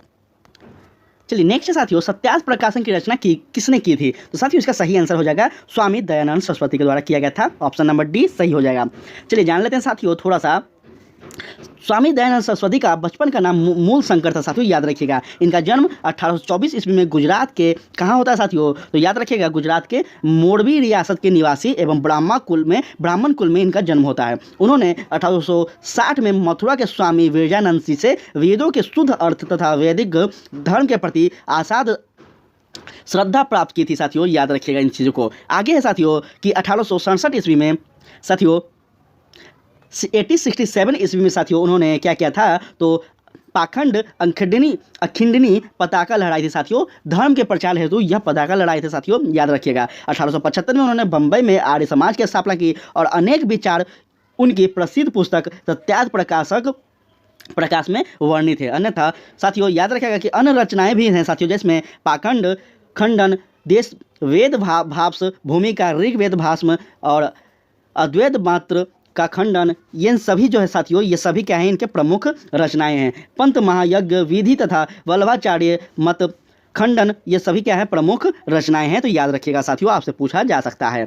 नेक्स्ट है कि अमृत बाजार पत्रिका की स्थापना किसने की थी? तो साथियों अमृत बाजार पत्रिका की स्थापना किसने की थी? याद रखिएगा इन चीज़ों को। अमृत बाजार पत्रिका की जो स्थापना की गई थी साथियों, वह की गई थी आपको शिशिर कुमार घोष के द्वारा। ठीक है, जान लेते हैं थोड़ा इनके बारे में। तो साथियों अमृत बाजार पत्रिका की स्थापना मोतीलाल घोष तथा शिशिर कुमार घोष ने 1868 में 1868 में किया था साथियों। ठीक है, कलकत्ता में किया था और प्रारंभ यह बंगाल भाषा में साथियों बंगाली भाषा में प्रकाशित हुआ था। साथियों 1878 में देसी भाषा में प्रेस अधिनियम से बचने के लिए रातों रात क्या किया गया था साथियों? तो अंग्रेजी भाषा में रूपांतरित हो गया था, याद रखिएगा। यह पहली ऐसी पत्रिका थी जो कि वर्नाक्युलर प्रेस एक्ट के तहत से बचने के लिए रातों रात इसका भाषा चेंज किया जाता है। साथियों गिरीश चंद्र घोष ने बंगाली का प्रकाशन 1862 ईस्वी में शुरू किया और साथियों जिसमें 1862 में शुरू किया गया था और साथियों आगे 1879 ईस्वी में S.N. बनर्जी ने लिया था। ठीक है, हिंदू पेट्रियार्क की स्थापना की गिरीश चंद्र घोष ने की थी और साथियों बाद में हरीश चंद्र मुखर्जी ने इसे संस्थापक बने थे, याद रखिएगा इन चीज़ों को। ठीक है, डिटेल में एकदम आपको मॉडर्न हिस्ट्री कवर हो रहा है साथियों। आप सभी से रिक्वेस्ट है कि चैनल पे बने रहेंगे और अधिक से अधिक लोगों तक पहुंचाएं साथियों। बहुत ही ज़्यादा प्रेशर है मेरे पे, बहुत ही ज़्यादा कष्ट है, मतलब इतना ज़्यादा है कि आपको आपका एग्ज़ाम को लेकर हम रेगुलर क्लास करवा रहे हैं, रेगुलर कंटेंट ट्राई करते रहते हैं साथियों। मार्केट में कौन सा बेहतर होगा जो आपको बताएं, तो इसी चीज़ का थोड़ा प्रेशर है साथियों। तो आप लोग बस इतना समझ लीजिए कि अधिक से अधिक लोग आएंगे चैनल पे तो मेरा सारा प्रेशर कम हो जाएगा और मुझे अच्छा लगेगा कि हम जो कर रहे हैं उस आप लोग को पसंद आ रहा है। बस इतना सा रिक्वेस्ट है। चलिए आगे है कि निम्न अखबारों में से कौन सा मुख्यतः उत्तरार्धवादियों की नीति का प्रचारक था? तो साथियों याद रखिएगा वह कौन था? तो लीडर था। ठीक है, लीडर था साथियों, याद रखिएगा। चलिए जान लेते हैं। फ्री प्रेस जर्नल एक न्यूज एजेंसी थी साथियों, पहला बात जो कि याद रखिएगा कहीं भी आपको नहीं मिलेगा। पूरा हम मॉडर्न हिस्ट्री का लगभग 2 से 3 अलग अलग प्रकाशित बुक पढ़े हैं, लेकिन बहुत कुछ ऐसा चीज़ है साथियों जो नहीं मिलता है। तो ये सब चीज़ें आप लोग याद रखिएगा। यंग इंडिया एक साप्ताहिक पत्रिका थी जिसे महात्मा गांधी द्वारा प्रकाशित किया गया था। लीडर समाचार पत्र के संस्थापक मदन मोहन मालवीय थे और मालवीय उदारवादी दल के नेता भी थे साथियों। इसके माध्यम से उदारवादी अपनी नीतियों का प्रचार प्रसार करते थे। तो याद रखेंगे आप लोग इस चीज़ को। चलिए 19वीं शताब्दी के धर्म एवं समाज सुधार आंदोलन ने जनसंख्या के किस वर्ग को मुख्यतः आकर्षित किया था साथियों? तो याद रखिएगा उसका सही आंसर कौन सा हो जाएगा? इसका सही आंसर हो जाएगा साथियों आपका ऑप्शन नंबर सी। ठीक है, कौन कौन हो जाएगा? तो याद रखिएगा बुद्धिजीवी वर्ग को किया गया था और किसे नगरीय उच्च जातियों को किया गया था और आपका क्या होगा साथियों निर्धन सर्वसाधारण वर्ग को भी क्या किया गया था साथियों इस आंदोलन के माध्यम से आकर्षित किया गया था। चलिए जान लेते हैं थोड़ा सा हम लोग। तो साथियों 19वीं सदी के धार्मिक एवं सामाजिक सुधार आंदोलन का भारत के इतिहास में विशेष स्थान रहा है। इसने जहां एक और धार्मिक एवं सामाजिक सुधार का आह्वान किया, वहीं दूसरी ओर साथियों इसने भारत के अतीत को उजागर भी किया। ठीक है, इस समय क्या था साथियों हमारे जो साहित्य थे, हमारे जो वैदिक ग्रंथ थे, इन सभी का विलुप्त हो रहा था और इसी कालखंड में साथियों ऐसे महान व्यक्तित्व का उदय होता है जो कि अपने अस्तित्व को बचाते हैं, अपने संस्कृति को बचाने के लिए कूद पड़ते हैं। साथियों याद रखिएगा। ठीक है, इसका लेक्चर आपको प्लेलिस्ट में मिल जाएगा, आप वहाँ पर डिटेल में पढ़ लीजिएगा। चलिए आगे कह रहा है साथियों, किसने बुद्धिजीवी नगरीय उच्च वर्ग निर्धन संवर्धन को क्या किया साथियों, इस वर्ग में अपनी ओर आकर्षित किया। इस चीज को ध्यान दीजिएगा। चलिए आगे कहता है कि भारतीय पुनर्जागरण आंदोलन के पिता कौन है, तो साथियों इसका सही आंसर हो जाएगा आपको राजा राम मोहन राय जी को कहा गया है। ठीक है, चलिए जान लेते हैं थोड़ा सा। तो साथियों राजा राम मोहन राय राजा को भारतीय पुनर्जागरण का पिता कहा गया साथियों, और भारतीय राष्ट्रवाद का पैगंबर भी कहा गया है। इनके बहुत सारे उपाधियां दी गई है साथियों। अतीत और भविष्य के मध्य सेतु कहा गया है, भारतीय राष्ट्रवाद का जनक कहा गया है, आधुनिक भारत का पिता कहा गया है, और प्रथम आधुनिक पुरुष तथा युद्ध दूत कहा गया है साथियों। इसे भी याद रखेंगे। सभी जो है आप याद रखिएगा साथियों, सारा का सारा राजा राम मोहन राय जी का उपाधि है, तो इसको याद रखिएगा आप लोग। चलिए नेक्स्ट कहता है साथियों, निम्नलिखित में से कौन आत्मीय सभा के संस्थापक थे। साथियों आत्मीय सभा के जो संस्थापक थे वह राजा राम मोहन राय थे। ठीक है, जान लेते हैं थोड़ा सा। तो हिंदू धर्म के एकेश्वरवादी मत का प्रचार करने के लिए 1815 ईस्वी में साथियों राजा राम मोहन राय ने अपने युवा समर्थकों के सहयोग से आत्मीय सभा की स्थापना की थी। सबसे इंपॉर्टेंट बात है साथियों, याद रखिएगा, उन्होंने मूर्ति पूजा की आलोचना की और मान यह विचार व्यक्त किया साथियों कि हिंदुओं के सभी प्राचीन मौलिक धर्म ग्रंथ ने एक ब्रह्मा का उपदेश दिया है। याद रखेंगे। इसके समर्थन में उन्होंने वेदों को और 5 मुख्य उपनिषदों को क्या किया साथियों, तो बांग्ला भाषा में अनुवाद किया था। यह भी चीज़ आप लोग याद रखिएगा, इनका योगदान। साथियों आगे है ब्रह्मा समाज की स्थापना हुई थी। कब हुई थी साथियों, तो याद रखिएगा ब्रह्मा समाज की जो स्थापना हुई थी वो आपका कब हुआ था, तो 1828 में हुई थी साथियों। क्या 1828 यहाँ पे दिया गया है, तो नहीं दिया गया है साथियों। फिर भी आप लोग याद रखिएगा कि राजा राम मोहन राय ने 20 अगस्त 1828 को ब्रह्मा समाज नामक एक नए समाज की स्थापना की थी साथियों, जिसे आगे चलकर ब्रह्मा समाज के नाम से जाना गया। इस समाज ने मूर्ति पूजा का विरोध किया और ब्रह्मा की पूजा का उपदेश दिया। ऐसे लोगों की जमात की जो ईश्वर की एकता में विश्वास करते थे और मूर्ति पूजा से अलग रहते थे। ठीक है साथियों, चलिए जानते हैं थोड़ा सा और भी आगे है कथन, जो ईश्वर की एकता में विश्वास करते थे और मूर्ति पूजा में से अलग रहते थे, इसे क्या किया गया साथियों, याद रखिएगा। इस नवीन धर्म में सामाजिक रीति रिवाज एवं धार्मिक कर्मकांडों के लिए कोई स्थान नहीं था। याद रखेंगे। ब्रह्मा समाज ने रंग वर्ण अथवा मत का बीच क्या किया साथियों, तो विचार किए बिना मानव मात्र के प्रति प्रेम तथा जीवन में उत्तम विधि के रूप में मानवता की सेवा करने पर बल दिया और दिए गए विकल्प को सही माना गया साथियों। याद रखिएगा। ठीक है, सॉरी, दिए गए विकल्प को सही नहीं माना गया है। क्यों नहीं माना गया है, क्योंकि यहाँ पे 1928 कहीं नहीं दिया गया है, आप लोग देख सकते हैं। चलिए आगे है, राजा राम मोहन राय द्वारा ब्रह्मा समाज की स्थापना की गई थी। तो साथियों अभी जस्ट हम लोग ऊपर के स्लाइड में देख लिए 1928 में की गई थी। चलिए सती प्रथा को गैर कानूनी किसने घोषित किया था साथियों, बहुत इंपॉर्टेंट है। और सती प्रथा का जो गैर कानूनी घोषित किए थे वह थे विलियम बेंटिंक किए थे। ठीक है, विलियम बेंटिंक के समय में किया गया था साथियों। और किसके प्रयास से किया गया था, तो राजा राम मोहन राय जी का प्रयास से ही किया गया था साथियों। याद रखेंगे। लॉर्ड विलियम बेंटिंक ने दिसंबर 1829 में नियम 17 के द्वारा सती प्रथा का प्रतिबंध लगाया था साथियों। याद रखेंगे। प्रारंभ में यह कानून केवल बंगाल में प्रेसिडेंसी में लागू था, परंतु 1830 के बाद साथियों बम्बई और मद्रास प्रेसिडेंसी में भी लागू कर दिया गया। यह भी आप लोग याद रखिएगा।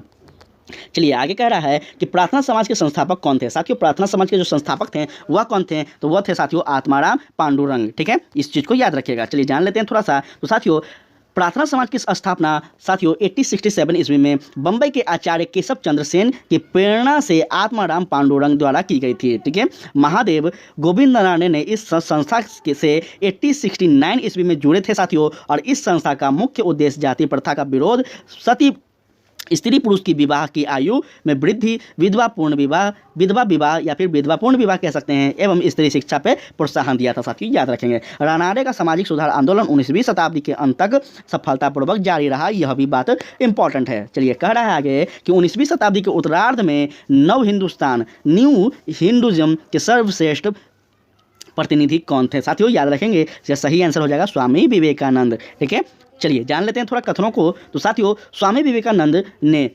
1897 में साथियों 1897 में रामकृष्ण मिशन की स्थापना की थी। और साथियों रामकृष्ण मिशन की जो स्थापना किए थे यह अपने गुरु रामकृष्ण परमहंस के नाम से किए थे। यह भी बात याद रखेगा। अपने गुरु स्मृति पर किए थे। उन्होंने संन्यास धारण करके धार्मिक ग्रंथों में विवश अध्ययन किया था। और साथियों अपने गुरु के शिक्षाओं की व्याख्या को साकार करने का श्रेय स्वामी विवेकानंद को है। ठीक है, उन्होंने इस शिक्षा का साधारण भाषा में वर्णन किया। स्वामी विवेकानंद ने नवीन हिंदू धर्म की क्या की थी साथियों, तो नवीन हिंदू धर्म के प्रचार के रूप में उभरे थे। याद रखिएगा साथियों। 1893 में वे शिकागो गए, जहां उन्होंने पार्लियामेंट ऑफ रिलीजन में अपना सुप्रसिद्ध भाषण दिया था। याद रखिएगा इस चीज़ को। इस भाषण में उन्होंने पश्चिम संसार के सामने पहली बार भाषा की संस्कृति में महत्ता की प्रभावकारी तरीके से प्रस्तुत किए थे और इसी के पश्चात उन्होंने अमेरिका और इंग्लैंड में भी भ्रमण किया था साथियों, याद रखिएगा। ठीक है, आगे है साथियों कि आगे कहता है साथियों, स्वामी जी ने हिंदू धर्म के इस पक्ष क्या कहता है तो मुझे मत छेड़ो की बहुत ही भर्त्सनता की थी साथियों, और उसके अनुसार हिंदू धर्म अब केवल खान पान तक ही सीमित न रह गया था। वह निर्धनों के धनियों द्वारा शोषण पर धन की चुप्पी से बहुत अप्रसन्न थे साथियों। उनके अनुसार भूखे व्यक्ति के से धर्म की बात करना ईश्वर तथा मानवता की अपमान था। यह भी उनका कथन था, उनका विचार था। ठीक है, विवेकानंद ने कई राजनीतिक संदेश नहीं दिए, परंतु फिर भी उन्हें अपने लेखों तथा भाषाओं में द्वारा नई पीढ़ी में अनेक भूतकाल में नवीन आत्मगौरव की भावना जगाई गई है। साथ ही वह एक पक्के देशभक्त थे और सुभाष चंद्र बोस ने उनके बारे में कहा है कि जहाँ तक बंगाल का संबंध है, हम विवेकानंद को आधुनिक राष्ट्रीय आंदोलन का आध्यात्मिक पिता कहते हैं। यह भी बात याद रखिएगा, काफ़ी इंपॉर्टेंट है। चलिए जानते हैं आगे के प्रश्न। तो आगे है साथियों कि इनमें से किसने 1893 में शिकागो में आयोजित धर्म संसद में भाग लिया था साथियों। अभी जस्ट हम लोग देखें किसने लिया था साथियों, तो स्वामी विवेकानंद ने लिया था साथियों, याद रखिएगा। ठीक है, चलिए, और इसी सम्मेलन में साथियों उन्होंने भारत को प्रेजेंट किया था। इसी सम्मेलन में साथियों उन्होंने सनातन धर्म को प्रेजेंट किया था। यह भी बात आप लोग याद रखिएगा। स्वामी विवेकानंद ने रामकृष्ण मिशन की स्थापना की, कब की थी साथियों, तो याद रखिएगा 1897 में किया गया था। ठीक है, चलिए जानते हैं थोड़ा सा। स्वामी विवेकानंद दक्षिणेश्वर के स्वामी कहे जाने वाले रामकृष्ण परमहंस के परम शिष्य थे और उनके बचपन का नाम नरेंद्र नाथ दत्त था साथियों। किनका, तो स्वामी विवेकानंद का बचपन का नाम। आगे चलकर वे स्वामी विवेकानंद के नाम से प्रसिद्ध हुए साथियों। उन्होंने रामकृष्ण के संदेश को विश्व में फैलाया। रामकृष्ण मिशन के सिद्धांतों का आधार वेदांत दर्शन था, यह भी याद रखेंगे साथियों।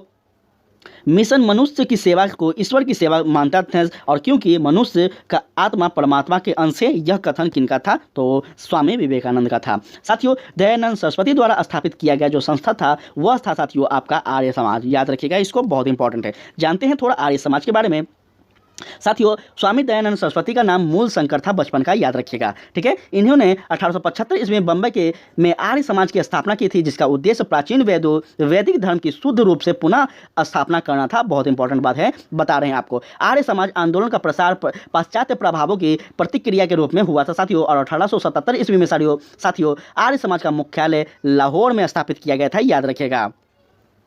जानते हैं आगे की बात। तो साथियों आगे क्या है साथियों, तो आगे था साथियों कि शुद्ध वैदिक परंपरा में विश्वास के चलते स्वामी जी ने पुनः वेदों की ओर चलो का नारा भी दिया था साथियों, याद रखिएगा। स्वामी दयानंद का उद्देश्य था कि भारत के धार्मिक, सामाजिक और राष्ट्रीय रूप से एक कर दिया जाए। धार्मिक क्षेत्र में साथियों वह मूर्ति पूजा, बहुल देववाद और अवतारवाद, पशु बलि, श्रद्धा तथा तंत्र मंत्र तथा झूठे कर्मकांडों को स्वीकार नहीं करते थे। वे वेदों को ईश्वरीय ज्ञान मानते थे साथियों, और उपनिषद काल तक साहित्य को स्वीकार करते थे। यह साथियों याद रखिएगा। चलो जानते हैं साथियों आगे। तो साथियों आर्य समाज के नियम तथा सिद्धांत सबसे पहले बम्बई के गठित किए गए थे साथियों, याद रखिएगा। बम्बई में पुनः उन्होंने 1877 ईस्वी में लाहौर के साप्ताहिक एक निश्चित रूप से कर दिया साथियों, और आर्य समाज का प्रचार प्रसार पंजाब में अत्यधिक सफल रहा साथियों। कुछ समय तक उत्तर प्रदेश, गुजरात और राजस्थान में भी इसे सफलता मिली। महात्मा हंसराज पंडित, गुरुदत्त, लाल लाजपत राय तथा स्वामी श्रद्धानंद इसके विशिष्ट कार्यकर्ताओं में से एक थे साथियों। याद रखेंगे 1892 से 93 ईस्वी में आर्य समाज को दो गुट में बंट गया था। एक गुट पाश्चात्य शिक्षा को मानता था और दूसरा गुट क्या मानता था साथियों, तो दूसरा गुट साथियों पाश्चात्य शिक्षा को और एक गुट भारतीय शिक्षा को मानते थे। इस चीज़ को याद रखेंगे, जिसमें जो कि एक कौन था साथियों, तो एक गुरुकुल के नाम से था और एक डीएवी का स्थापना किया गया था। इन चीज़ों को आप लोग याद रखिएगा। नेक्स्ट है साथियों आपके सामने इस प्रकार से प्रश्न। चलिए देखते हैं नेक्स्ट प्रश्न क्या है। नेक्स्ट है साथियों, किसने 1873 में सत्य शोधक समाज की स्थापना की साथियों। यह जो था यह ज्योतिबा राव फूले के द्वारा किया गया था साथियों, और इनका भी समाज में एक बहुत ही बड़ा योगदान है साथियों। इस चीज़ को याद रखिएगा।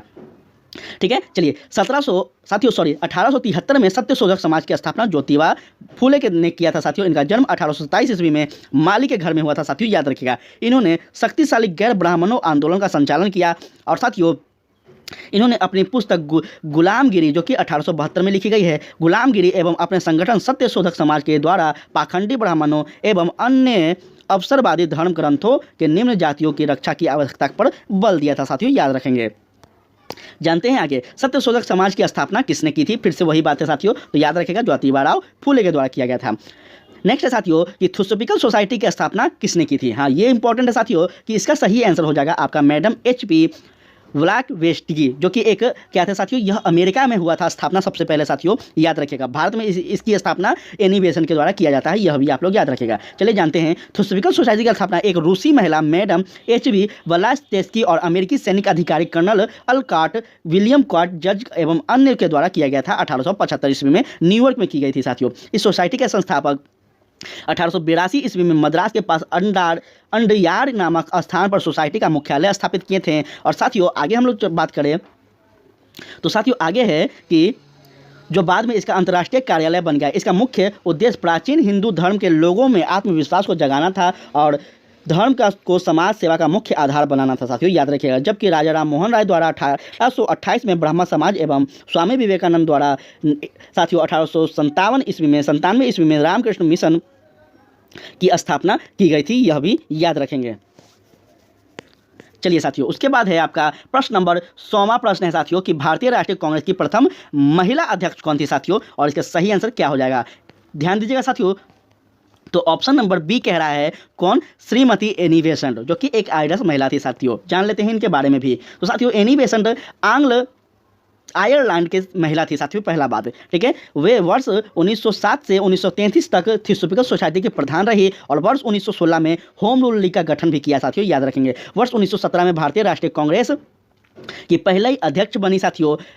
उसके बाद है साथियों कि 1925 में कानपुर में हुए साथियों कानपुर में भारतीय राष्ट्रीय कांग्रेस के 40वें अधिवेशन में सरोजिनी नायडू कांग्रेस की क्या थी साथियों, तो प्रथम भारतीय महिला अध्यक्ष थी। अगर आपसे पूछा जाए कि भारतीय राष्ट्रीय कांग्रेस की प्रथम महिला अध्यक्ष कौन थी, तो एनी बेसेंट। लेकिन आपसे पूछा जाए कि भारतीय राष्ट्रीय कांग्रेस की प्रथम महिला अध्यक्ष कौन थी, तो याद रखेगा साथियों सरोजिनी नायडू होगा सही, ठीक है। चलिए नेक्स्ट है कि भारतीय राष्ट्रीय कांग्रेस की प्रथम महिला अध्यक्ष कौन थी, तो साथियों इसका भी वही हो जाएगा आपका, कौन हो जाएगा, ऑप्शन नंबर बी साथियों एनी बेसेंट, ठीक है। चीज़ों को दोहराया जाता है साथियों, थोड़ा सा ध्यान देंगे आप लोग। भारत में नारी आंदोलन इनकी प्रेरणा से प्रारंभ हुआ, किनकी प्रेरणा से हुआ साथियों, तो याद रखेंगे ज्योतिबा बाई फूले से, ठीक है, ज्योतिबा बाई फूले से हुआ साथियों, याद रखेंगे। चलिए जान लेते हैं साथियों प्रस्तुत विकल्पों में भारत में नारी आंदोलन ज्योतिबा फूले के द्वारा प्रेरणा से प्रारंभ हुआ। ज्योतिबा फूले मानते थे कि महिलाओं एवं दलितों का उद्धार करके ही सामाजिक बुराइयों को दूर किया जा सकता है, तो इनका काफ़ी ज़्यादा योगदान था साथियों। 1848 में इन्होंने लड़कियों के लिए एक स्कूल खोला था साथियों, जो कि बहुत इंपॉर्टेंट है। यह लड़कियों के लिए एक भारत का प्रथम स्कूल खोले थे साथियों, याद रखेंगे। लड़कियों के लिए प्रथम स्कूल खोला गया था, बहुत ही इंपॉर्टेंट है, याद रखेगा, ठीक है। आधुनिक भारत में महिला आंदोलन की प्रेरणा स्रोत रमाबाई रनाडे रही थे साथियों, याद रखेंगे। महादेव गोविंद रनाडे की पत्नी श्रीमती रमाबाई ने सेवा सदन नामक संगठन की स्थापना की थी, और यदि विकल्प ए में रमाबाई नाम होता तो साथ ही यही उत्तर सही होता, लेकिन वो नहीं थे, इसलिए ज्योतिबा फूले को आप लोग सही करेंगे साथियों। यही कारण है कि बिहार लोक सेवा आयोग ने इसी विकल्प को सही माना है, ठीक है। चलिए आगे हम लोग बात करें साथियों, तो कह रहा है नेक्स्ट प्रश्न कि प्रार्थना समाज, यंग इंडिया और लोक हितकारी सभा, सत्यशोधक समाज, रहनुमाई मत मज देव संघ सभा के लिए निम्न विकल्पों में से कौन सा संयोजक सही है साथियों, देख लेते हैं विकल्प। तो गोपाल हरि देशमुख, आत्माराम पांडुराम और मोहनदास करमचंद गांधी, ज्योतिबा फूले, नौरोजी फूल डोनजी, कौन सा इसमें होगा साथियों, देख लेते हैं थोड़ा सा इसका कथन को हम लोग। तो देखिए यहाँ पे ध्यान दीजिएगा, ऑप्शन नंबर बी कौन सा हो जाएगा साथियों, ऑप्शन नंबर बी कौन हो जाएगा, आत्माराम पांडुराम, मोहनदास करमचंद गांधी, गोपाल हरि देशमुख और ज्योतिबा फूले और नेहरू फुरदोजनी, यह कथन आपका सही हो जाएगा। चलिए जान लेते हैं थोड़ा कथनों के बारे में, तो यहाँ ध्यान दीजिएगा आप लोग साथियों। सेन की प्रार्थना समाज की स्थापना कब हुई साथियों, तो 1867 में बंबई में आचार्य केशव चंद्र सेन के द्वारा हुआ था साथियों। आत्माराम पांडुरंग द्वारा की गई थी और महात्मा गांधी द्वारा प्रारंभ किए गए समाचार पत्र ने इंडियन ओपिनियन, हरिजन यंग इंडिया तथा नवजीवन, महाराष्ट्र के समाज सुधारक गोपाल हरि देशमुख लोक हितवादी के रूप में प्रख्यात थे। और साथियों 1873 में सत्यशोधक समाज की स्थापना ज्योतिबा फूले के द्वारा किया जाता है। 1851 में नेरोजी फुरदोजी ने अन्य पारसी सहयोगी के साथ रहुनाई महदेव सभा की स्थापना की थी साथियों, और इस प्रकार विकल्प भी सही होता है, ठीक है साथियों। तो याद रखेंगे इस चीज़ को। आगे कह रहा है साथियों कि नाय धोबी बंद सामाजिक वाइक्रॉट का एक रूप था जो 1919 में था। तो साथियों इसका सही कथन क्या है? साथियों किसानों द्वारा प्रतापगढ़ जिले में चलाया गया था। यह साथियों याद रखिएगा ऑप्शन नंबर ए। चलिए जान लेते हैं थोड़ा इसके बारे में। तो वर्ष 1919 के अंतिम दिनों में किसानों का संगठित विद्रोह खुलकर सामने आया और प्रतापगढ़ जिले की एक जागीर में नाय धोबी बंद सामाजिक बहिष्कार संगठित कराया गया। साथियों करवाई गई जो पहली घटना थी। झिंगुड़ी सिंह और दुर्गपाल ने इसमें महत्वपूर्ण भूमिका निभाई, लेकिन जल्द ही यह आंदोलन एक नया चेहरा उभरा, जो कि बाबा रामचंद्र, जिन्होंने आंदोलन की बागडोर ही नहीं संभाली अपितु उसने अपने मजबूत एवं रुझारू बनाया। बाबा रामचंद्र महाराष्ट्र के ब्राह्मण परिवार के थे साथियों। अब वर्ष 1920 के मध्य में वे एक किसान नेता के रूप में उभरे। इन्होंने अवध के किसानों को संगठित करना शुरू किया। उनमें संगठन को अद्भुत क्षमता भी बनाई साथियों, यह भी याद रखेंगे। नेक्स्ट है पंजाब भूमि हस्तांतरण अधिनियम कब पारित किया गया था? साथियों इसका सही आंसर हो जाएगा आपका 1919। ठीक है, चलिए जानते हैं थोड़ा इसके बारे में हम लोग। तो साथियों जो है कि पंजाब भूमि हस्तांतरण अधिनियम 1919 में पारित किया गया था, जिसके कृषक को भूमि और गैर कृषकों के पास हस्तांतरित होना समाप्त हो गया था। साथियों याद रखिएगा इस चीज को। नेक्स्ट है साथियों अवध के एका आंदोलन का उद्देश्य क्या था? साथियों इसका सही आंसर क्या है? आप लोग बताइएगा इसका सही आंसर क्या था साथियों। तो इसका सही आंसर हो जाएगा आपका ऑप्शन नंबर डी, लगान का नगद में परिवर्तन इसका सही आंसर हो जाएगा। ठीक है, चलिए जान लेते हैं थोड़ा इस कथन को। तो एका आंदोलन जो कि 1921-22 में का नेतृत्व पिछड़ी जाति के मदारी पासी ने किया था साथियों, याद रखेगा। इस आंदोलन में जिसकी गतिविधि के रूप में रहदोई, बाराकनी और बहराइच तथा सीतापुर थे। साथियों याद रखेंगे किसानों की मुख्य शिकायतें लगान में बढ़ोतरी और उपज के रूप में लगान में बढ़ोतरी और उपज के रूप में लगान वसूल, ये सब कारण थे साथियों। इसी प्रथा को लेकर किसान से 50% से अधिक लगान वसूल किया जाता था और जमींदार के गुड़ ठेकेदार किसानों को प्रताड़ित भी करते थे। एका आंदोलन का राष्ट्रवादियों द्वारा निर्धारित असंख्य नीति में विश्वास कम था, इसलिए साथियों फलस्वरूप राष्ट्रवादी नेता आंदोलन से अलग थलग थे और साथियों आंदोलन की दूसरी राह पकड़ ली थी। इसे याद रखेंगे आप सभी, आपसे पूछा जाए तो। साथियों इस आंदोलन में सरकार को लगान देना बंद कर दिया गया था, बल्कि आंदोलनकारी की प्रमुख मांग थी कि बढ़ती महंगाई के कारण लगान का नगद रूपांतरण कर दिया जाए। यह भी आप लोग याद रखिएगा। ठीक है साथियों, उसके बाद नेक्स्ट प्रश्न है आपको कि स्वामी सहजानंद सर का संबंध था, कहां से था साथियों? तो याद रखेंगे साथियों उनका संबंध बिहार के किसान आंदोलन से था। ठीक है, चलिए जानते हैं थोड़ा सा स्वामी सहजानंद के बारे में। स्वामी सहजानंद के ने बिहार प्रांतीय किसान सभा की स्थापना की थी साथियों, और वे अखिल भारतीय किसान सभा के एक प्रमुख नेता भी थे। उनका संबंध बिहार के किसान आंदोलन से था साथियों, और उनके कृषि सुधार कार्यक्रम का वास्तविक लक्ष्य जमींदारी प्रथा का उन्मूलन तथा कृषकों को मालिकाना अधिकार दिलाना था। याद रखेंगे किसानों के प्रति उनकी समर्पित सेवा के कारण उन्हें किसान प्राण भी कहा जाता है। यह भी याद रखिएगा, आपसे पूछा जा सकता है स्वामी सहजानंद की निम्न में से किससे संबंधित है साथियों? तो याद रखेंगे दोहराया गया प्रश्न है और इसका सही कथन ऑप्शन नंबर सी हो जाएगा साथियों, बिहार में किसान आंदोलन से। ठीक है, चलिए नेक्स्ट है कि इनमें से कौन बिहार में किसान आंदोलन के साथ जुड़े हुए थे? तो साथियों राजेंद्र प्रसाद इनका सही कथन हो जाएगा साथियों, ऑप्शन नंबर ए। जानते हैं राजेंद्र प्रसाद बिहार में किसान आंदोलन से जुड़े थे साथियों। वो सितंबर 1946 में गठित अंतरिम सरकार में खाद्य एवं कृषि मंत्री थे। ये संविधान सभा के अध्यक्ष थे और संविधान लागू होने के बाद भारत के प्रथम राष्ट्रपति भी बने थे साथियों, याद रखिएगा इन चीज को। उसके बाद है साथियों आपका प्रश्न नंबर क्या है? तो प्रश्न नंबर आपका है साथियों 110। सुरक्षा प्रकोष्ठ की नीति संबंधित है, किससे है साथियों? तो वह है वॉरेन हेस्टिंग्स से। चलिए जान लेते हैं क्या है साथियों। तो ध्यान दीजिएगा सुरक्षा प्रकोष्ठ या घेरे की नीति से वॉरेन हेस्टिंग्स तथा वेलेस्ली संबंधित है, इसको याद रखिएगा। वॉरेन हेस्टिंग्स ने मैसूर और मराठाओं के साथ युद्ध अन्य भारतीय रियासतों के साथ बराबरी की पद भी प्राप्त करने की भावना से किया था साथियों, भावना से किया था। इस चीज़ को याद रखिएगा। इस समय कंपनी ने अपने राज्य के चारों ओर मध्य राज्य बनाने का प्रयत्न किया और इसके उद्देश्य केवल अन्य अपने राज्य की रक्षा करना ही नहीं था साथियों, अथवा हम यह भी कह सकते हैं कि क्या था साथियों, अपने प्रेसिडेंसी राज्यों की सीमाओं की रक्षा करो ताकि अपनी सीमाओं की सुरक्षित रहे। यह भी इनका उद्देश्य था कहीं ना कहीं। चलिए आगे साथियों, आगे क्या है? तो आगे साथियों उस समय भय मुख्यतः अफगानों और मराठाओं में था, इसलिए कंपनी ने इस रक्षा व्यवस्था के कार्य को इस शर्त का संभाला कि अवध का नवाब उस व्यय का बोझ उठाएगा और इस प्रकार अवध की रक्षा ही बंगाल की रक्षा है। यह कथन याद रखिएगा साथियों। आगे है साथियों वेलेस्ली के आने के से कंपनी के भारतीय रियासत के साथ संबंध में परिवर्तन हुआ और वेलेस्ली का उद्देश्य भारतीय रियासत को अपनी यथार्थ कंपनी का निर्भर करने का बाध्य करना था। साथियों उसने भारतीय रियासत को अंग्रेजी राजनीतिक शक्ति की और सैनिक रक्षा के घेरे में लाने का प्रयत्न किया और रियासतों के प्रति प्रमुख ब्रिटिश नीतियां भी अपनाई साथियों, जो कि निम्न है। पहला नीति है साथियों कंपनी का भारतीय रियासत के से समानता के लिए संघर्ष, जो कि 1740 से आप 65 के बीच देखेंगे। उसके बाद था सुरक्षा प्रकोष्ठ नीति या फिर घेरे नीति, जो कि 1765 से 1813 में देखेंगे। अधीनस्थ पार्थक्य यह नीति 1813 से 1857 के बीच था और अधीनस्थ संघ की नीति 1858 से 1935 तक था। उसके बाद था साथियों बराबर के संघ की नीति, जो कि 1935 से 1937 तक स्वतंत्र भारत के होने तक यह रहता है साथियों, याद रखिएगा आप सभी। नेक्स्ट है साथियों कि निम्नलिखित में से किसने बंगाल में द्वैध शासन प्रणाली को समाप्त किया था। तो साथियों यह हम लोग कल भी देख लिए। चलिए साथियों इसका सही कथन हो जाएगा आपका वॉरेन हेस्टिंग, इसका सही कथन हो जाएगा साथियों, याद रखेंगे। ठीक है, चलिए जानते हैं साथियों इनके बारे में थोड़ा सा, तो ध्यान दीजिएगा साथियों यहाँ पे आप लोग।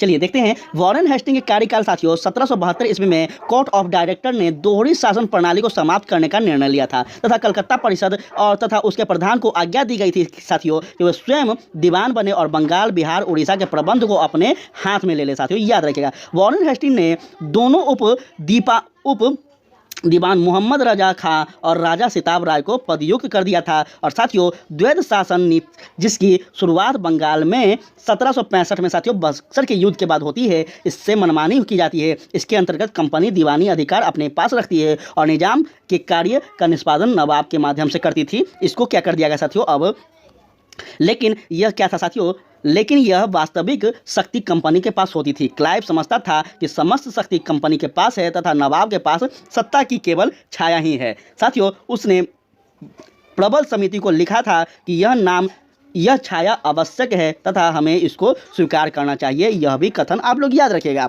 ठीक है साथियों, तो साथियों अभी तक हम लोग प्रश्न नंबर 111 तक सारा का सारा प्रश्न को हल किए और तथ्यों के साथ सारा चीज़ों को समझें साथियों। तो कैसा लगा सेशन आप लोग जरूर बताएगा।